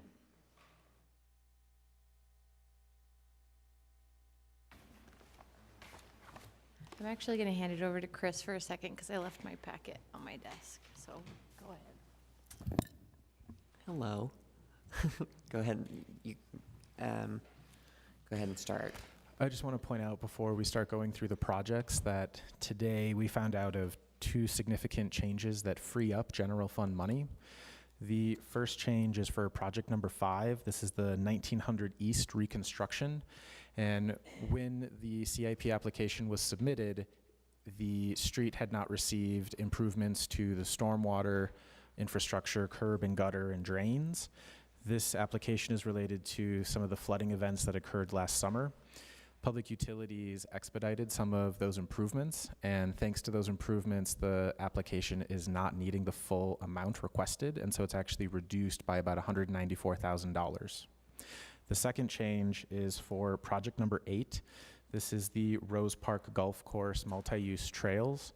And we heard from Parks today that their consultant has determined that the northwest loop is not feasible. There are safety concerns related to creating a loop in that area, and so that freed up another $155,000.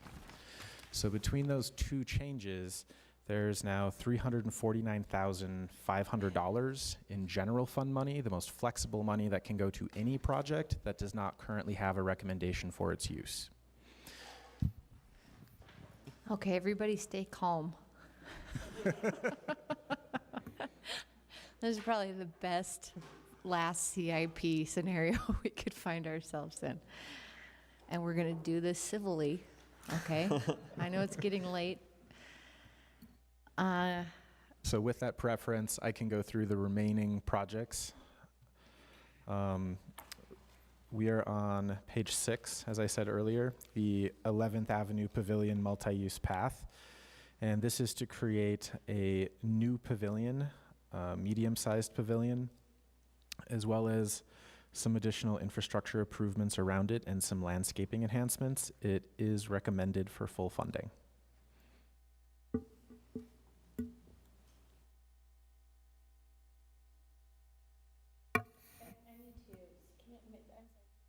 Pull that mic up.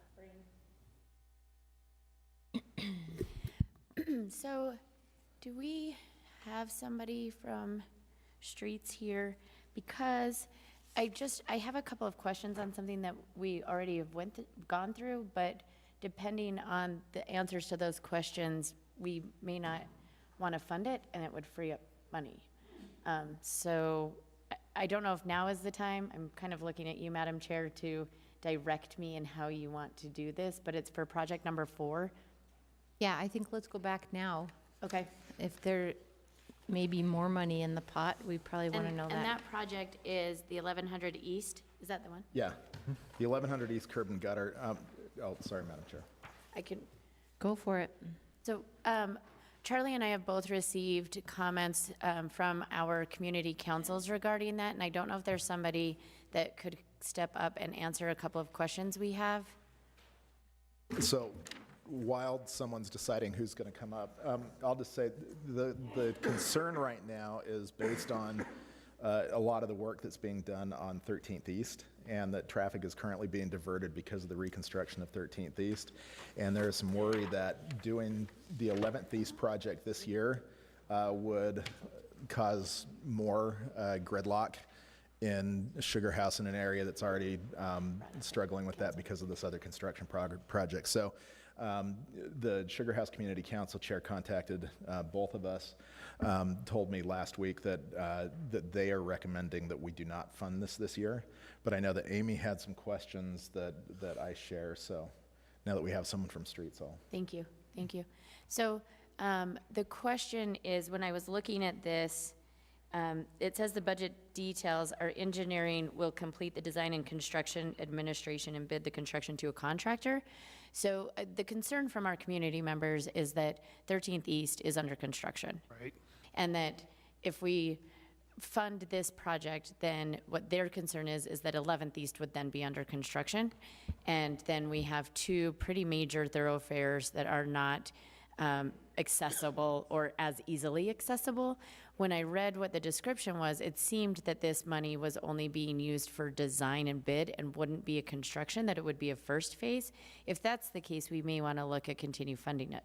If that's not the case and it would actually be construction, then I think we would not want to fund it. It is design and construction, but one of the things we're making sure we do with 1300 East is all the road projects that are around it, making sure that it's the only road project that's going during its time frame. So for instance, we have First South, and we're going to hold that off a year to make sure that there's ways to get into the university. So we're looking around at all the projects, making sure that we're not closing off a whole area of town as we do construction. So this is for construction, design and construction, but we would make sure that it's not going on at the same time as 1300 East. I have a question on that. So we've had a lot of instances of project increased costs because of delay of being able to get the shovel in the ground. And it feels like this might be a premature funding if we're not looking at actually commencing the construction for a couple of years.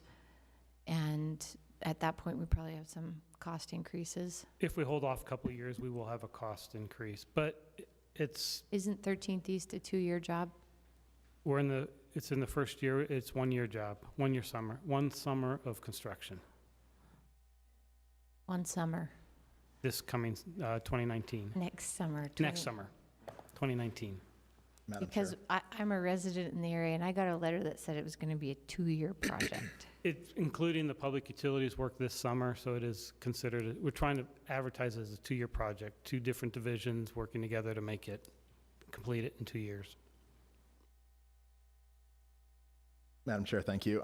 So in light of that, when there are so many different needs that we have on the CIP list, I would much prefer funding something that can actually be done during the funding cycle that we're funding. What I'd like to do is have asterisk this project so that during next year's CIP process, that both the CDCIP board and the administration and us as a council remember this item, that it was fully funded and recommended, but because of the time frame, we ended up moving the money into something else, so that it can be recommended for funding again next year.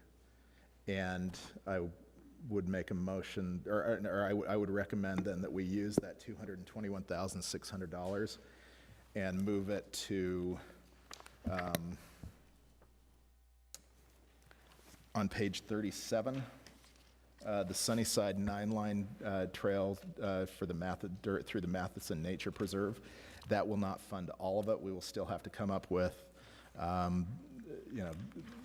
a few thousand, well, several $1,000s to make that up. But the Matheson Trail portion is $265,000.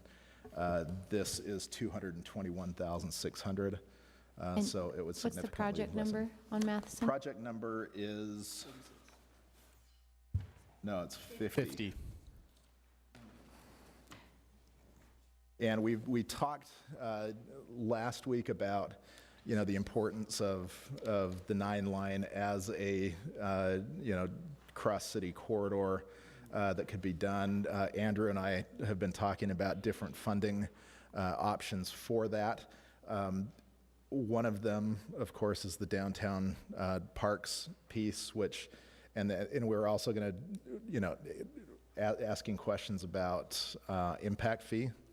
And whether impact fees could be used for this multi-use section. But I think that just moving that 221,000 from the 11th East project to the 9 line, this portion of the 9 line gets us closer to what we're trying to do. Thank you.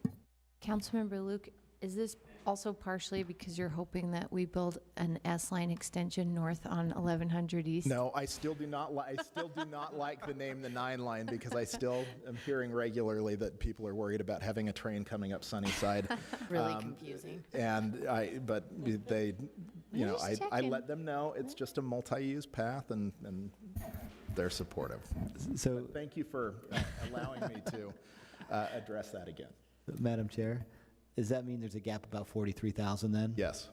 Okay. Are you looking to fill that in the CIP discussions tonight? I am. But we're not sure that can be used with impact fees, though? We're not. Correct. And that's something I think we can, I know last meeting we asked the administration to follow. Can it be used for that? You're still looking into it? Okay. Okay. So, I mean, if we could, that would be, I mean, we have, you know, almost $1.1 million in parks impact fees that would be available. But if not, then I think we can pull it from somewhere else. If not, there may be other money available this round. Just keep that in mind with the general fund money. Yep. All right. Thank you. Okay, so we have a proposal there. Melissa Jensen, you look like you want to say something. Could I just clarify, Madam Chair, on the communication to the board? I just want to be clear that what I'm hearing from you, Councilmember Luke, is generally their support for this. Timing was bad. However, a new application will need to be submitted for review and competition with others. Okay, I just wanted to make sure that was. But at the same time, you know, having some sort of a note that it was an active decision this year. You know, I don't hear anyone on the council opposing this project.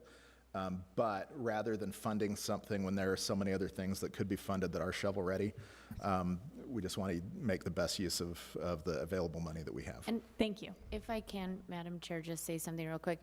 I think it's also notable that this was very community-driven. This decision was community-driven from the Sugar House Community Council meeting, from constituents reaching out to us. And so I think as we asterisk this for next year, you know, that yes, it was, but simply because the timing was bad, not because that was a perfect summary, that it was community driven because of access to our neighborhoods with different construction projects. And as we can actually use this right now, I think at least more, there's a word in Quickly, my brain. yeah. Quicker. Quicker. So I think from a technical perspective, what we'll have to do on the administration standpoint is our deadline for this new year has closed already for constituent applications. So we'll have to think about how to achieve that goal, if that makes sense. So we'll think through that on our end. I think it's kind of an extraordinary circumstance where it, you know, the constituents did go through the process. They did adhere to that. It is us kind of pulling back and saying, instead of having money that we're not using immediately, let's do this. So I get that we don't want to create conditions on things, but this is one where it's our doing rather than the constituents doing. And you know, a lot of credit goes to Landon Clark and the Sugar House Community Council for their willingness to even bring this forward. I think it doesn't have to necessarily be a that we roll over an application and set a precedence for that, but that we could prioritize this with general fund dollars. And that's or fine something, too. you know, However, I mean, process. the money, it's not a huge amount of money. I think we could definitely do that, Madam Chair, and then that kind of cleans up that process so we don't set a precedent that could be abused in the future. I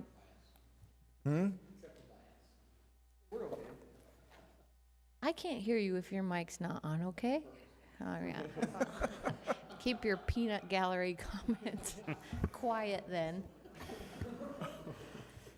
Well, I'm open to those other options, just so we have consistency in their process. Councilmembers, may I make a clarification?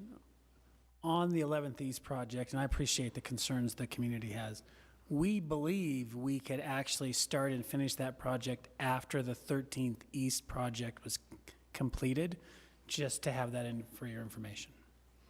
For the amount of funding that you have here. We could do it in the same year. We could just start it we could start it later than a typical. I think they're anticipating that a project starts in the summertime. I think we could hold off to later in the year. So council members Fowler and Luke, would that bring any comfort to the conversation that brought this? It could. A bird in the but, hand. Yeah, the thing is that, well, but which bird are we talking about? That's because true. we're not going to leave the money unspent. We're just moving it to another project. So I still think we do have a bird. It might just be a different bird than the one that had initially landed. So certainly not a lime. It's not a lime. Yeah. So I'd say let's go ahead and put this on for next year. If it had not, I mean, if this was just us politicking this and trying to make these decisions, then I'd say, we could make it work. Since it's coming directly from the community that made the request initially, and they're okay holding off, I'd say we hold off. Okay, so we'll put a bow on that. We've got a proposal to shift that. We've got a $44,000 gap, and that takes us back to page 7, maybe? If there are no 4. questions on the 11th Avenue Park Pavilion, that was the page 6 is what we were on. Now we're on page 6. Page 7. So if we're proceeding to the next item, the Glendale Park Playground Pavilion and Path, this is, the council previously appropriated $510,000 for other improvements at Glendale Park. These were irrigation, new irrigation to make the watering more efficient. And this would be part 2 of improvements, and it would include a playground, a new pavilion, and some additions to a looped path for walking. Comments, questions, council members? Councilmember Johnston's a thumbs up. Okay, let's move on. Hey, Madam Chair, peanut gallery, I just wanted you to tell either you, turn the Madam mic Chair, on. Madam Chair, I wanted you to know that it's 7:30 and you are bookended by West Siders, just so you know. Is that supposed to make me feel pressured? We've already lost it. Okay, moving on. The next item is the Regional Athletic Complex field lighting, and this would be 8 new lighting structures, and it would be at 2 new fields. This may look familiar. It came before the council in CIP previously, but we learned after the fact that the cost estimate did not include installation, so there was not enough money for the project to move forward. So it is back before the council to request funding for the installation costs. Okay. I think, Ben, when you don't hear anything, just quickly move to the next one. Yeah.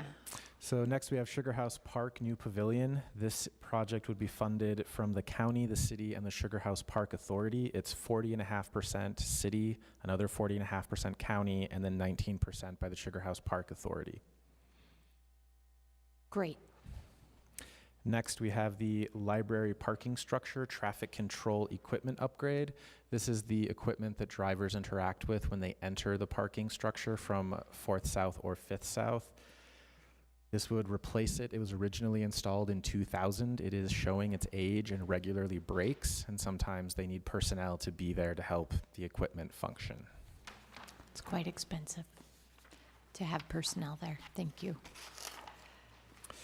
Next up is the traffic signal upgrades. This is a standing item you'll see each year on the CIP funding log, and it's typically to upgrade traffic signals at 6 different locations. And it is not recommended for full funding. It's $414,000 less than the full request.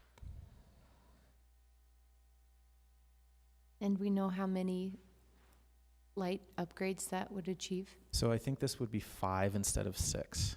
Okay. It might be 4 instead of 6, depending on exactly what was being replaced. Any questions, comments, council members? 5 intersections or 5 streetlights? I do not know. Street lights. Intersections, John. Oh, so we're 5 intersections. That's great. Maybe 4, he says. Okay. We're now on page 11, number 15. Yep. On the Imperial Park shade structure. This is a constituent project. The Imperial Park is, I think, the city's newest park. It's a smaller pocket park in the neighborhood, and there's a $30,000 neighborhood donation to match, and this would be adding shade structures. The playgrounds were already built, but the shade structures were removed because the costs came in higher than originally expected. Member Fowler? Can I just say that there's a $30,000 match from the neighbors in that area? Because that's awesome. That's in my district. So I needed to give those guys a shout out because that is pretty neat. Where is it at? Up in the Alphabet Streets, in that area. That takes us to 1400 East at Sunnyside Avenue intersection reconfiguration. This is, I believe, a constituent application as well, and it is partially related to safety because of the trouble of lines of sight. It's a skewed intersection of the two of Sunnyside and 1400, and it would also provide ADA ramp improvements. The city's heard from residents that use wheelchairs that they're not able to cross at this intersection. Council members, any comments, questions? Great. And that's it for the capital projects that are recommended for funding. If we want to go through the capital projects that are not recommended for funding, it's on page 24.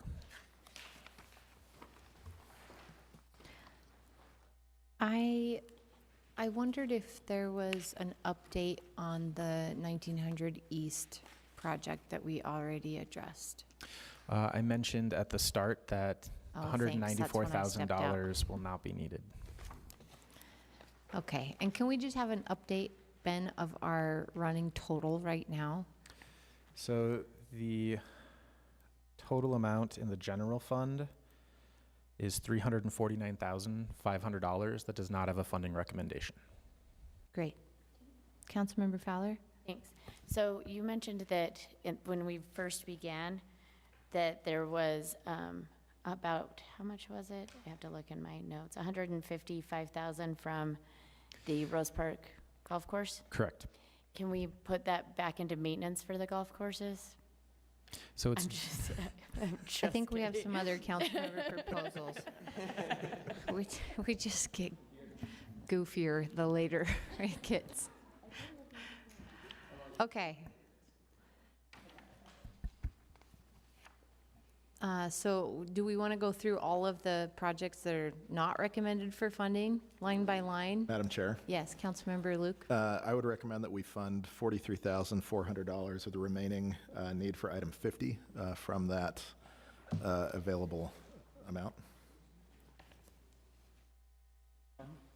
That's for the Sunnyside 9 line. Correct. Did it get renumbered? I don't have a 50 on mine. And the page number I'm looking at the September 28th version. and the page number. The page number 37. Oh, there it is. Fine. Okay. So council members, we can go through these kind of proposals in fashion where we have a proposal, we do a straw poll on it immediately, or, and it's up to you, we can take all these proposals for use of the funds and then see which ones are in contrast and do straw polls when we know what everybody wants to do with the money. Would you rather hear all the proposals and then vote, or take a proposal at a time and vote? Okay, so wait. If you want to hear all the proposals and then vote, give me a thumbs up. Okay, we'll do it that way. So we have Charlie's proposal to move the money. I think that was pretty much straightforward. Yeah, so it'd be moving, and I can't remember the It's 26. number, It, but it's $221,600 from the 11th East project, leaving $43,400 that I would recommend come from this the overage that we have. 349,500 that we have in the balance right now. Thank you, Madam Chair. Okay, so that's on our list. Council members, if you don't want to go through the items that weren't recommended for funding line by line, are there any that you want to call out in particular? Councilmember Wharton, and then Johnston. I'd like to call out item number 44. It's on page 32. It's the Lindsay Gardens concession and pedestrian access. The full amount for this is $480,000, but we could do the pedestrian access to the middle and lower field for $71,000. It's number 44. It's on page 32. So I would ask for this because much like the situation with Imperial Park, Lindsay Gardens is one where neighbors every year put their own money into improving the park. One thing that we haven't been able to raise enough money for is to bring access to the upper and middle field. It's if you've been to Lindsay Gardens, it's very steep, I dare say treacherous for some. And it's treacherous. Where do you want to take the money from? So we want to take the money from, Is this so it's just the 71,000 piece, it's not for the path, it's not the concessions? correct. Okay. Yeah, and I would propose that we take the money from, let's see, the Rose Park trails. We'd heard that one of the trails is not feasible, so I'd ask that we take that and split it between the Three Creeks confluence and the Lindsay Gardens request. So that was 153,500. $155,000 is freed up on project number 8, the Rose Park Golf Course multi-use loop trail. 155,800. You said? 155,000 even. Oh, even, okay. And so Councilmember Wharton is proposing 71,000 of that go to the pedestrian access portion of the Lindsay Gardens project. And the balance of that, which is what? 84,000. 84, okay, 84 to the deficit on Three Creeks. Is that impact fees we're talking about? Or is that's general fund? Is Lindsay Gardens impact fee eligible? It is Wait, partially. The loop dollars are general fund or fund. impact fee? They're general fund, aren't they? General Correct. fund. Okay, so we General don't need to fund. get specific on that. But the Lindsay Oh. Gardens is impact fee eligible though. 15% eligible. 15%, how much is that? 84,750. 84,000? No, but of the 71. Oh. Yeah. I can do this, man. Come on. 10,650. 10,000? 650. 11. What number is the Three Creeks confluence? It's at the very end, page 43. What's the It's a project council number? added project. That's so number 2 on the new projects, so Okay. page 43. That's the best way to go about it. Madam Chair, Yes, and then Councilmember Fowler. I'd like to make a proposal for the Three Creeks confluence. We spoke last week about, you'll see in blue on the right, a sort of hodgepodge of funding to cover it. I believe there's new information that says, as of this week, we have more impact fees than we previously knew. We thought we had 40... For parks. For parks, 46,419. Evidently, that's just north of 1 million now. 1,069,000, is that right? 1,067,776. I would propose using that towards Three Creeks. And then there's a remaining difference of 81,715. It's up on the big screen.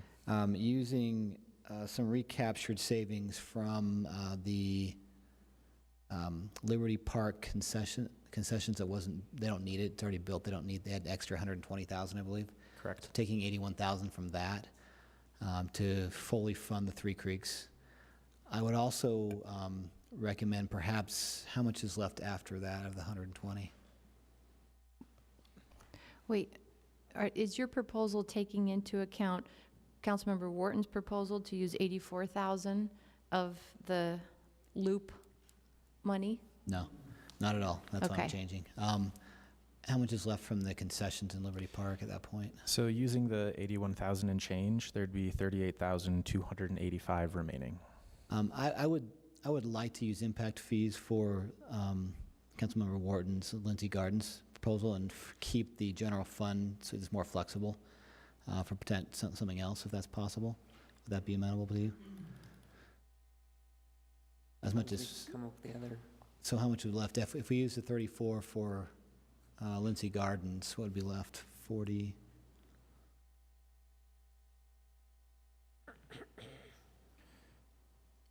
We Sorry. used to have a rule that council members aren't allowed to use calculators at the dice because Essentially, it doesn't impact go fees for well Three sometimes. Creeks and a portion of the remaining concessions money from Liberty Park for Three Creeks.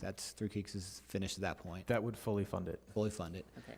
There would still be about 38,000 38,000 remaining from the Liberty Park Liberty concessions Park, project. which is impact fees. General fund. It's general fund. That's general fund as well. So I think as a principle, if we could fund Lindsay Gardens through impact fees and keep the general fund if we need it for something else, I'd prefer that, but I don't know if there's a specific proposal. I want to respond Yeah. because we had a proposal from the community around Liberty Park to look at ways to get Seven Creeks Confluence going again, and that wasn't recommended for funding, but I know that the administration, the Parks Department is working on ways to get that piece of art and fountain up and running again, and I would like to be able to keep some of the money from the Liberty Park recapture in the Liberty Park and in Liberty Park to be available for this rebuild when we get a bid on it. Because as we've heard from our city arts board, is that the right word? Arts Council. No, the other one. The other one who gave us the art and design board. Thank you. That this is a piece of art. This isn't on the table for the hatchet to say we're going to rip it out and put a splash pad in, because this is a piece of art in our city. So I appreciate the Parks is taking that approach to figuring out how to make it function again. So I would like to keep the money from the recapture Liberty Park concession in Liberty Park for use of Seven Creeks. Okay. But, so now we've got a proposal from back. him that's 80. conflicted by yours, and then I'm going to conflict yours. So if we went back to the 80,000 from the multi-use trail savings at Rose Park, 84,000, yeah. use that to fully fund Three Creeks. Then the 120,000 would remain in the, it would be available for recapture in CIP next year if it was not used in this round. Okay. But you're intending to propose that for the Seven Yes. Creeks? I mean, Yes. Seven Canyons? Excuse me. Yes. Okay. For Seven Canyons. I'd be amenable to that. You would be amenable to that? Okay. Councilmember Fowler, do you want to upturn that one? We'll just keep flipping it as people go. Yes. Or not, do something completely different. I'm gonna do something really hard to keep a running total, but fair, so I didn't have to do math. I would like to look at, if possible, we kind of number 46, which is the Fairmont Park Stream Access and $135,000. It wasn't recommended for funding. I don't have a microphone on, and now I do. But Number 46, you said? yes, it's on page 33. Thanks. This is one of those projects that can be done and relatively quickly, I believe. I did ask Public Utilities, well, I didn't, Ben did for me, to just kind of see the estimated savings to doing this now, since we've put so much work into the Fairmont Park pond and that whole area. And it would save about $1,000 annually in future maintenance. So it's not a ton of savings, but it would be something that we can take care of now. So if there's, and I would pull from that sort of general fund, it's only general fund eligible, but if we can figure out some of these impact fees, then I'd pull from that general fund to do that. That's my proposal. So that's 135,000, not impact fee eligible, so it'd be coming from our 349.5 balance, okay. Madam Chair, one more, if I might. Okay. It's on number 47 on page 34. The Washington Square master plan. Councilmember Rogers, is there something in your throat? Oh, I'm sorry, I'm just got a little cough. Didn't even finish. Yes, Councilmember Johnson was going somewhere with the city and county building Washington Square master plan. Now, master plans are 100% impact fee eligible, is that correct? Anybody know? So this one is not listed as impact fee eligible. I know it's not listed as such, but aren't plans 100% impact fee eligible? Not to my knowledge. We have used impact fees to fund other plans, but it's usually like a 10 or a 15% eligibility. I do not recall one that's 100% eligible. You declare it so, it is so. What was that? If you say it is so, it is so. I require it so. All right. No, I was going to use the Rose Park money for this, as well as coming up with a plan, and maybe council members, you can help me with this.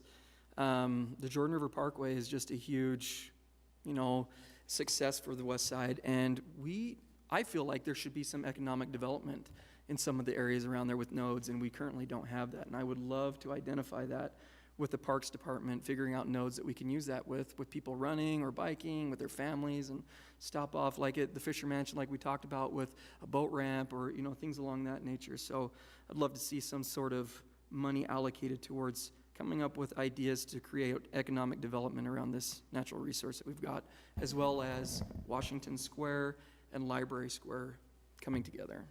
Yes, I think that's my intention, is to assess the feasibility long-term of this becoming a downtown park, essentially. I would be willing, Madam Chair, because the Three Creeks Confluence Park is really an overrun, cost-wise, dipping into the CIP overage fund to pay for, say, enough $70,000 to offset using the Rose Park funds for this Washington Square, if that would make sense to you. Let me just make sure I'm tracking this right. Now we're talking about that's a hot $84,000 that's left over from that loop. It just keeps getting milked a different way. It's general fund, and therefore if I freed it up We're out flexible. of mine, and therefore the cost overrun would pay for the remainder of the Three Creeks. If Okay. you pulled that out. So is the leftover of the loop money 84,000, or is that the gap that's remaining on Three Creeks if? The 84,000 is the leftover general fund. And That would we- not all be needed for the Three Creeks. The Three Creeks is just under 82,000. But this proposal is saying we want to take 70 from the 84. 75. 75, okay. So then we have 9 left over on that piece. Do you want to put it somewhere? I'm fine pulling the full 80, what was 84 for Three Creeks? It is 81. 81,715. If we fund the 81 gap in Three Creeks out of the cost overrun fund for CIP, because it's a cost overrun, the park, and then save the 82, or 84, whatever it was, the 9 and the 80, to use, say, for the part for Washington Square and something else. I don't know what else there. It's general fund, so it's more flexible, and we can use the overrun CIP. Okay, so we could, we'll take the 81 from the cost overrun, 75 of that 84 for the Washington Square plan, and then the remaining 9 could go to the 349.5 that's in our balance as available general fund dollars. Does that make sense to you?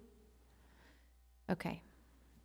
And then Andrew and I, if it's okay, we can work with the Parks Department to start identifying Jordan River Trail points. And that's a separate piece of money, right? Completely. Okay, so we might hear proposal from you in some future budget amendment or Right. budget, okay. All right. All right, guys, what else? Anything else?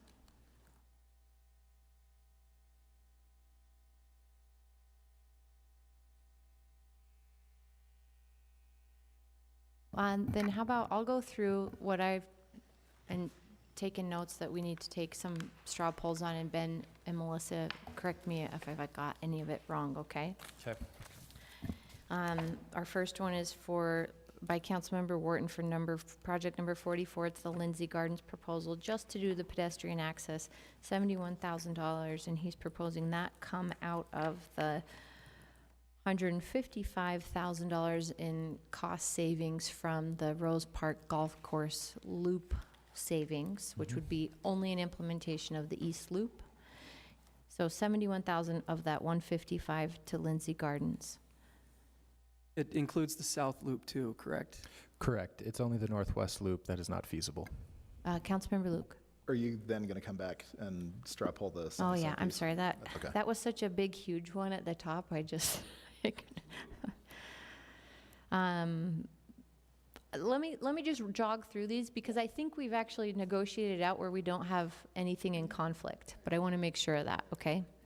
So the first one was for movement of the project number 411th East, that total funding, intending to fund it next year, whether in the general fund or in CIP, move it to project number 50 for the Sunnyside 9-line trail. The second motion on that would be to take the $43,400 gap from the $349,500 balance. Okay, so that's 2 polls there. The next one is the Lindsay Gardens, which we already did. I guess we would need a motion to take the $155,000 from the Rose Park Golf Course Northwest Loop and reuse that, and then we could do the Lindsay Gardens proposal. And then with the remainder of the $84,000 from the 155, $75,000 of that would go to the Washington Square design project. I didn't get a project number on that one. That's number 47. Thank you. So, and then the balance of that, which is $9,000, would go back to the 349.5 balance. Then we've got Three Creeks, which Councilmember Johnston's proposing consumes the impact fee parks availability, which as of today is at $1,067,776. And then finish that gap with cost overrun from the cost overrun account for CIP. And remind me of the gap there. That's the 81,715. 715. Okay, thank you. Okay, and then we go to the, I have a proposal to move the Liberty Park concession stand savings to Liberty Park for use of the Seven Creeks renovation, revitalization, restoration, one of those R words. How much was it? Yeah, Ben, will you, I know you had. That was $120,000 because the project was finished under budget, and that's project number 45. So that's exact, right? There's 120,000 freed up, and it's also 120,000 for the 7 canyons? It's just $120,000 that was not included in the recommendations. So it's $120,000 that the council would be adding into the CIP funding for this round. Okay. So just to be clear, this is not for the constituent project that was not recommended for funding to go to the community and ask what to do with the Seven Creeks. What's it called? Seven Canyons. Thank you. Seven Canyons Fountain. So I would list on the funding log a council added item for that $120,000 for this to go to the design. The renovation. Renovation. Restoration. Restoration. There Thank we you. go. Restoration. Madam Chair. Yes, Councilmember Rogers. I was just informed that we need an additional $50,000 for the South Loop Trail at Rose Park Golf Course. So the 155,000 that we've been Leonard. talking about was for taking out 2? I'm not quite sure, but I do understand that the trail amendment, the money here for $345,000 is for just the east trail, correct? Or is it the whole trail, the Schaefer. south as well? Can you give us some clarity? You bet. And the Red Sox are up 4-1. So That's the other clarity. that's the other clarity everybody needs right now. 345 is for the east loop only. 50,000 is for the south loop. The 155 was for the portion that was excluded in the northwest portion of the course. Okay, so then it sounds like South Loop's intact, because the 155 was just the northwest portion. 345 is for the east. We're only talking about what we're 50,000 for the taking. south. I think So we would need 395 total Yeah, if we we're- were to do east and south. We're not talking about, I don't think we've been talking about that. We're only talking about taking that northwest loop. So the I know, south but- and the east are intact. No, the south is not intact. The 345 that's in our log is only for this east loop here. It doesn't include the Jordan River Par 3. I know. Ben, can you, I think So what? you're zoomed out enough from the conversation, you can help So sort. the council is taking $155,000, which will leave for this project the $343,500.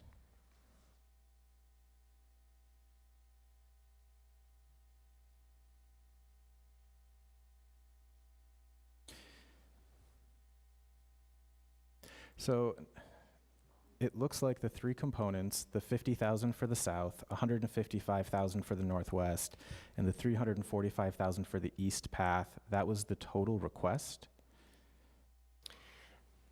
And this is Kristen Riker. I just see now that there is a grant for $43,000 that will cover the remaining. So we're intact. Okay. Good, glad we sorted that out. Okay, so then the last 2 are item number 46, which is Fairmont at 135,000. And Councilmember Fowler's proposing that come from the 349.5 pool.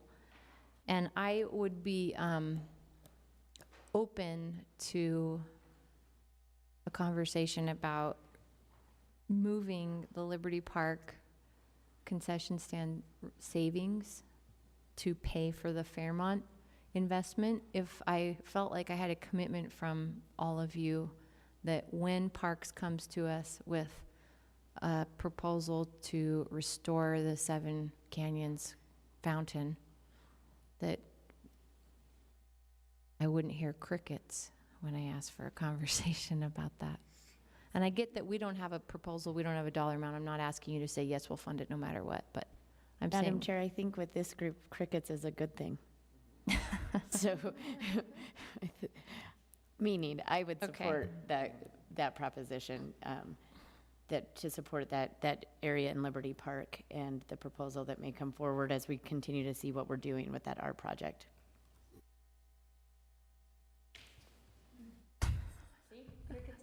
It doesn't make me feel good, okay? Okay, well, sounds like I might not make a straw poll on Liberty Park, and would you, Councilmember Fowler, then make a proposal to reuse it's only 120,000 that was the savings from Liberty Park, so you'd need to still take 15 from that balance. Yes. Okay, and then the last one is the Washington Square. We already talked about that, right? Number 37, funding the Washington Square. Project 47. Oh, 47, thank you. All right, look that, we have no conflict. Yeah, that's not fun. Councilmember Johnston, I'm just thinking. you want to make, should we start at the top? Councilmember Luke, you want to make yours? Sure. Let me find it again. So it's. Okay, so I move that we. Could I, Go sorry, ahead. Councilman Luke, hold on 1 second. So what's the fund balance at the end of this, under our proposal at this point? You mean assuming everything I just read is approved? Exactly. Well, it's 349.5 minus 43.5 plus 9,000 minus 15,000. Madam Chair, I do have a calculator. From the general fund, what I have, if everything is the way we did it, we'd still have 300,000 in there. In the general fund? Yes, because we take 43,000 as a gap filler for the Sunnyside 9-line project, add 9,000 from the gap of the 155 from the golf course, and then since the Liberty Park concession would be moving over to the golf course, to the Fairmont Park, that would only minus 15,000, so that would be 300,000. And unless I'm missing something else, that's what I have right now from the general fund. I'm only talking about the general fund. Okay, so let's go through the straw polls and we'll confirm the number when we get there. And I'll give you a heads up that I'm going to make a proposal that we move that balance into the cost overrun account. Okay, Councilmember Okay, Luke. Madam Chair. So the first straw poll would be that we signal our intent of adding the 11th East Curb and Gutter Project, the $221,600 to next year's funding list. All those in favor? Unanimous?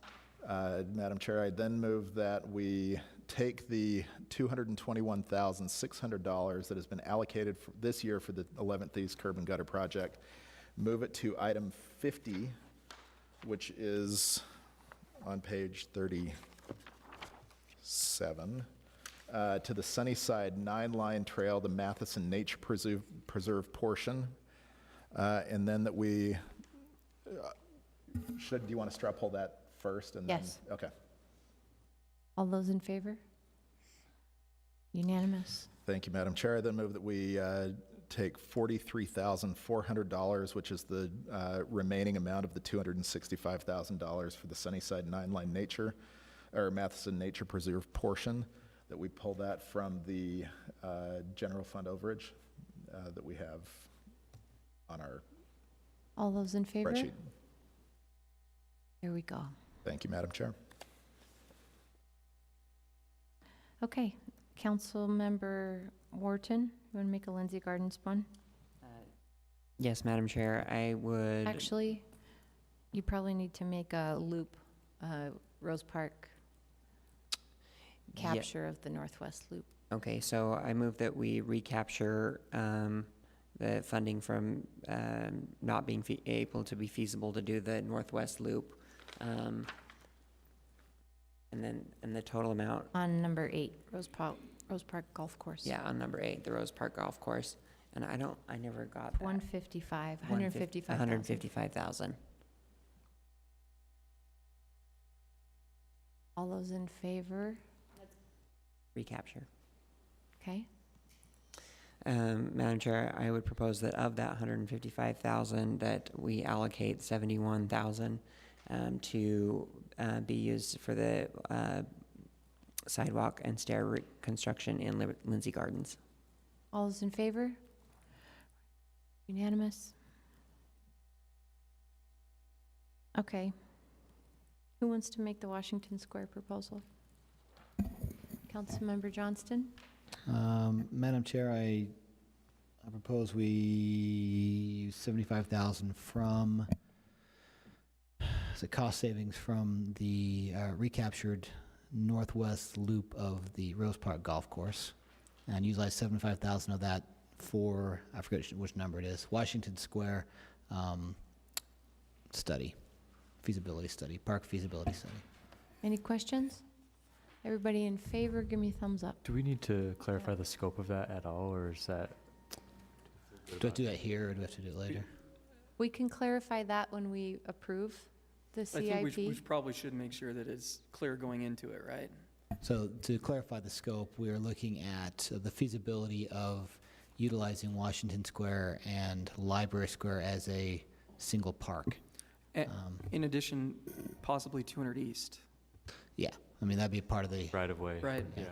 So it'd be an analysis of the feasibility of that and other issues associated with that towards the creation of a downtown park. I want to say, before we straw poll this, that Councilmember Johnston, this is a fantastic idea as we've grappled with the desire to have a downtown park expansion opportunity to serve the residents and the people who visit downtown area. And we've struggled with the cost of acquiring that much land in the downtown core and being able to afford development of a park. And I think this is a really creative option that would be it's on a beautiful piece of land between our two blocks here. And I hope that this conversation keeps growing, and I hope that this ends up being one of your great legacies as a council member on our city council. I don't know about that part. Hey, let me just take it that far, okay? All those in favor? There's also a comment about that as well. We have 3.445 million set aside previously for a downtown park acquisition and development. This doesn't touch that. Our intent, I think, is to keep that intact as much as possible, perhaps rotating funds out to make sure we don't lose any in impact fees, but keep that intact as much as possible as we research the feasibility of this. So, okay. So 75. It now becomes Festival Square. We've already named it, okay. So $75,000 for Washington Square design with such intent as shall be made when we approve this officially. All those in favor? Great. And then could I get a motion to move that remaining $9,000 from the loop? I propose we move the remaining 9,000 from the loop cost savings to general fund. Wait, what? Yes. Yes, that's where it's going. All those in favor on that one? Okay, they were unanimous. So now I'm looking for Three Creeks. Madam Chair, I propose we use $1,067,776,000 in impact fees, as well as $81,715 from the CIP cost overrun fund to fully fund the Three Creeks Confluence Park. Any discussion? All right, you know the straw poll. All those in favor? That's so cool. That's unanimous. Okay, Councilmember Fowler. Madam Chair, I move that we take the $120,000 from the Liberty Park concession and recapture that, as it was they did it with that much left over, those concession stands. You want to just roll it right in? Yes, and I would, with that, I would ask that we move that over to project number something that I wrote down at some point. 46. 46 for the Fairmont Park restoration, stream restoration and beautification project. And then, do we want to do that one first? Yeah, let's just do that straw poll. 120 into the Fairmont Park from Liberty Park, okay? Unanimous? And then I would from that 120, how much do I need left over? 15,000. Oh, yes, if we can, I would move that we use Just make a straw 15,000. poll. Yeah, I would move that we have a straw poll for the 15,000 taken from the general fund to fully fund that project. All those in favor? Okay, that closes our Fairmont Park gap. And Ben, can you give us a total on our general fund now? I know that maybe if you can't, we'll forgive you because that was. So what you're looking at is this 1 million. It will need to be added into CIP in a budget opening. This is the parks impact fees for the Three Creeks confluence, because during the annual budget, the council decided to use a pot of money for CIP, and now you've added $1 million to that pot. So that's what the 1,067,000 is, and that'll be updated in the next budget amendment. Then can I just do a straw poll that whatever the remaining general fund balance is, we roll into the cost overrun account for CIP? Any questions, discussion? All those in favor? Okay, that one's unanimous. Madam Chair, can I throw one more straw poll out there?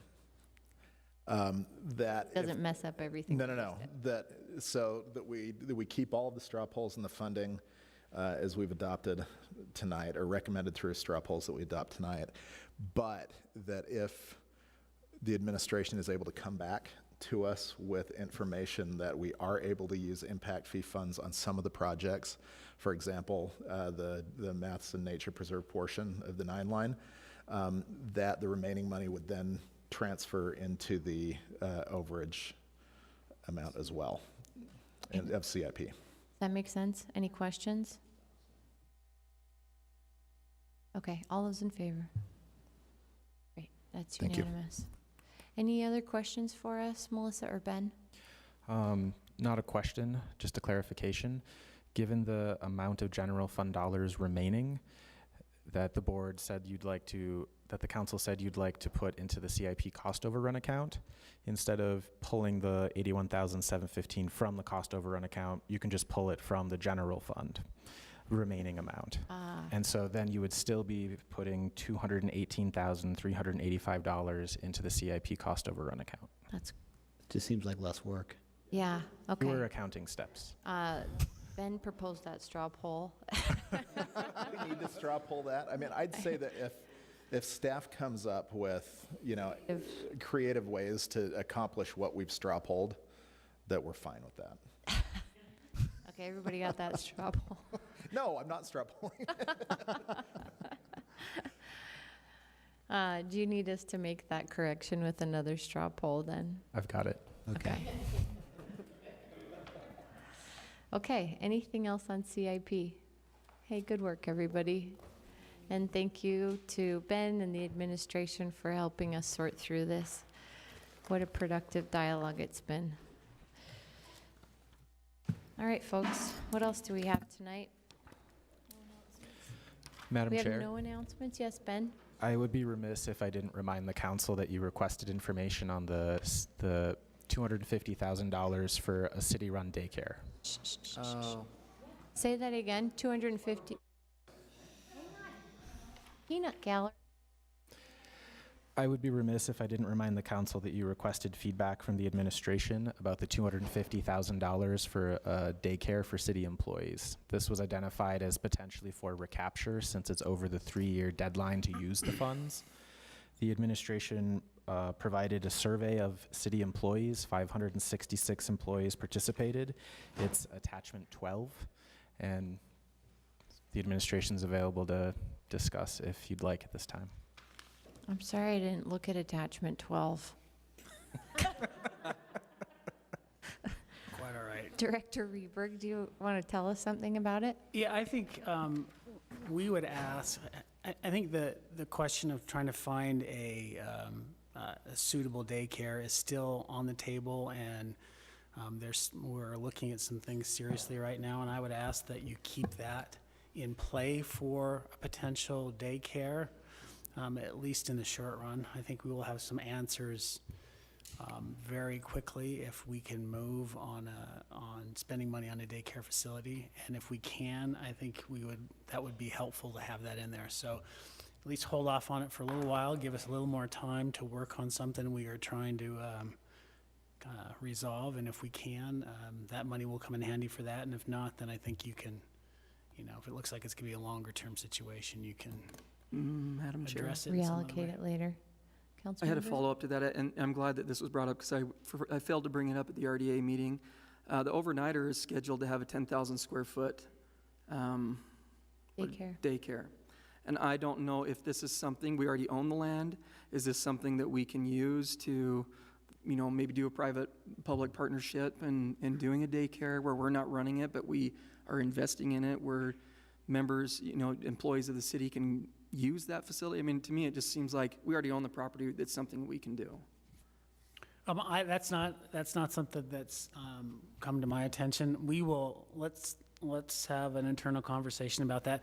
I do know that there is a thought of a daycare being somewhat near this building. Can I speak to that a little? That my predecessor, Jill Remington Love, started this conversation, and what I've tried to learn over the years about what work has been done over 2 administrations to look at this is that proximity is an issue for the employees that have been surveyed, and that is a bit outside of where employees said they would use a daycare. So yeah, I'd love to hear an evaluation of that, and we want it to be usable, but we also want to make use of public-private opportunities. So Well, let us add that to the mix, and if you can hold off on taking that 250,000, that would be great. okay, anything else, council members? Great, we have no report. Thank you very much. We have no report and announcements. We have no chair, vice chair report. We have no closed session, so we're done. And we'll see you next week.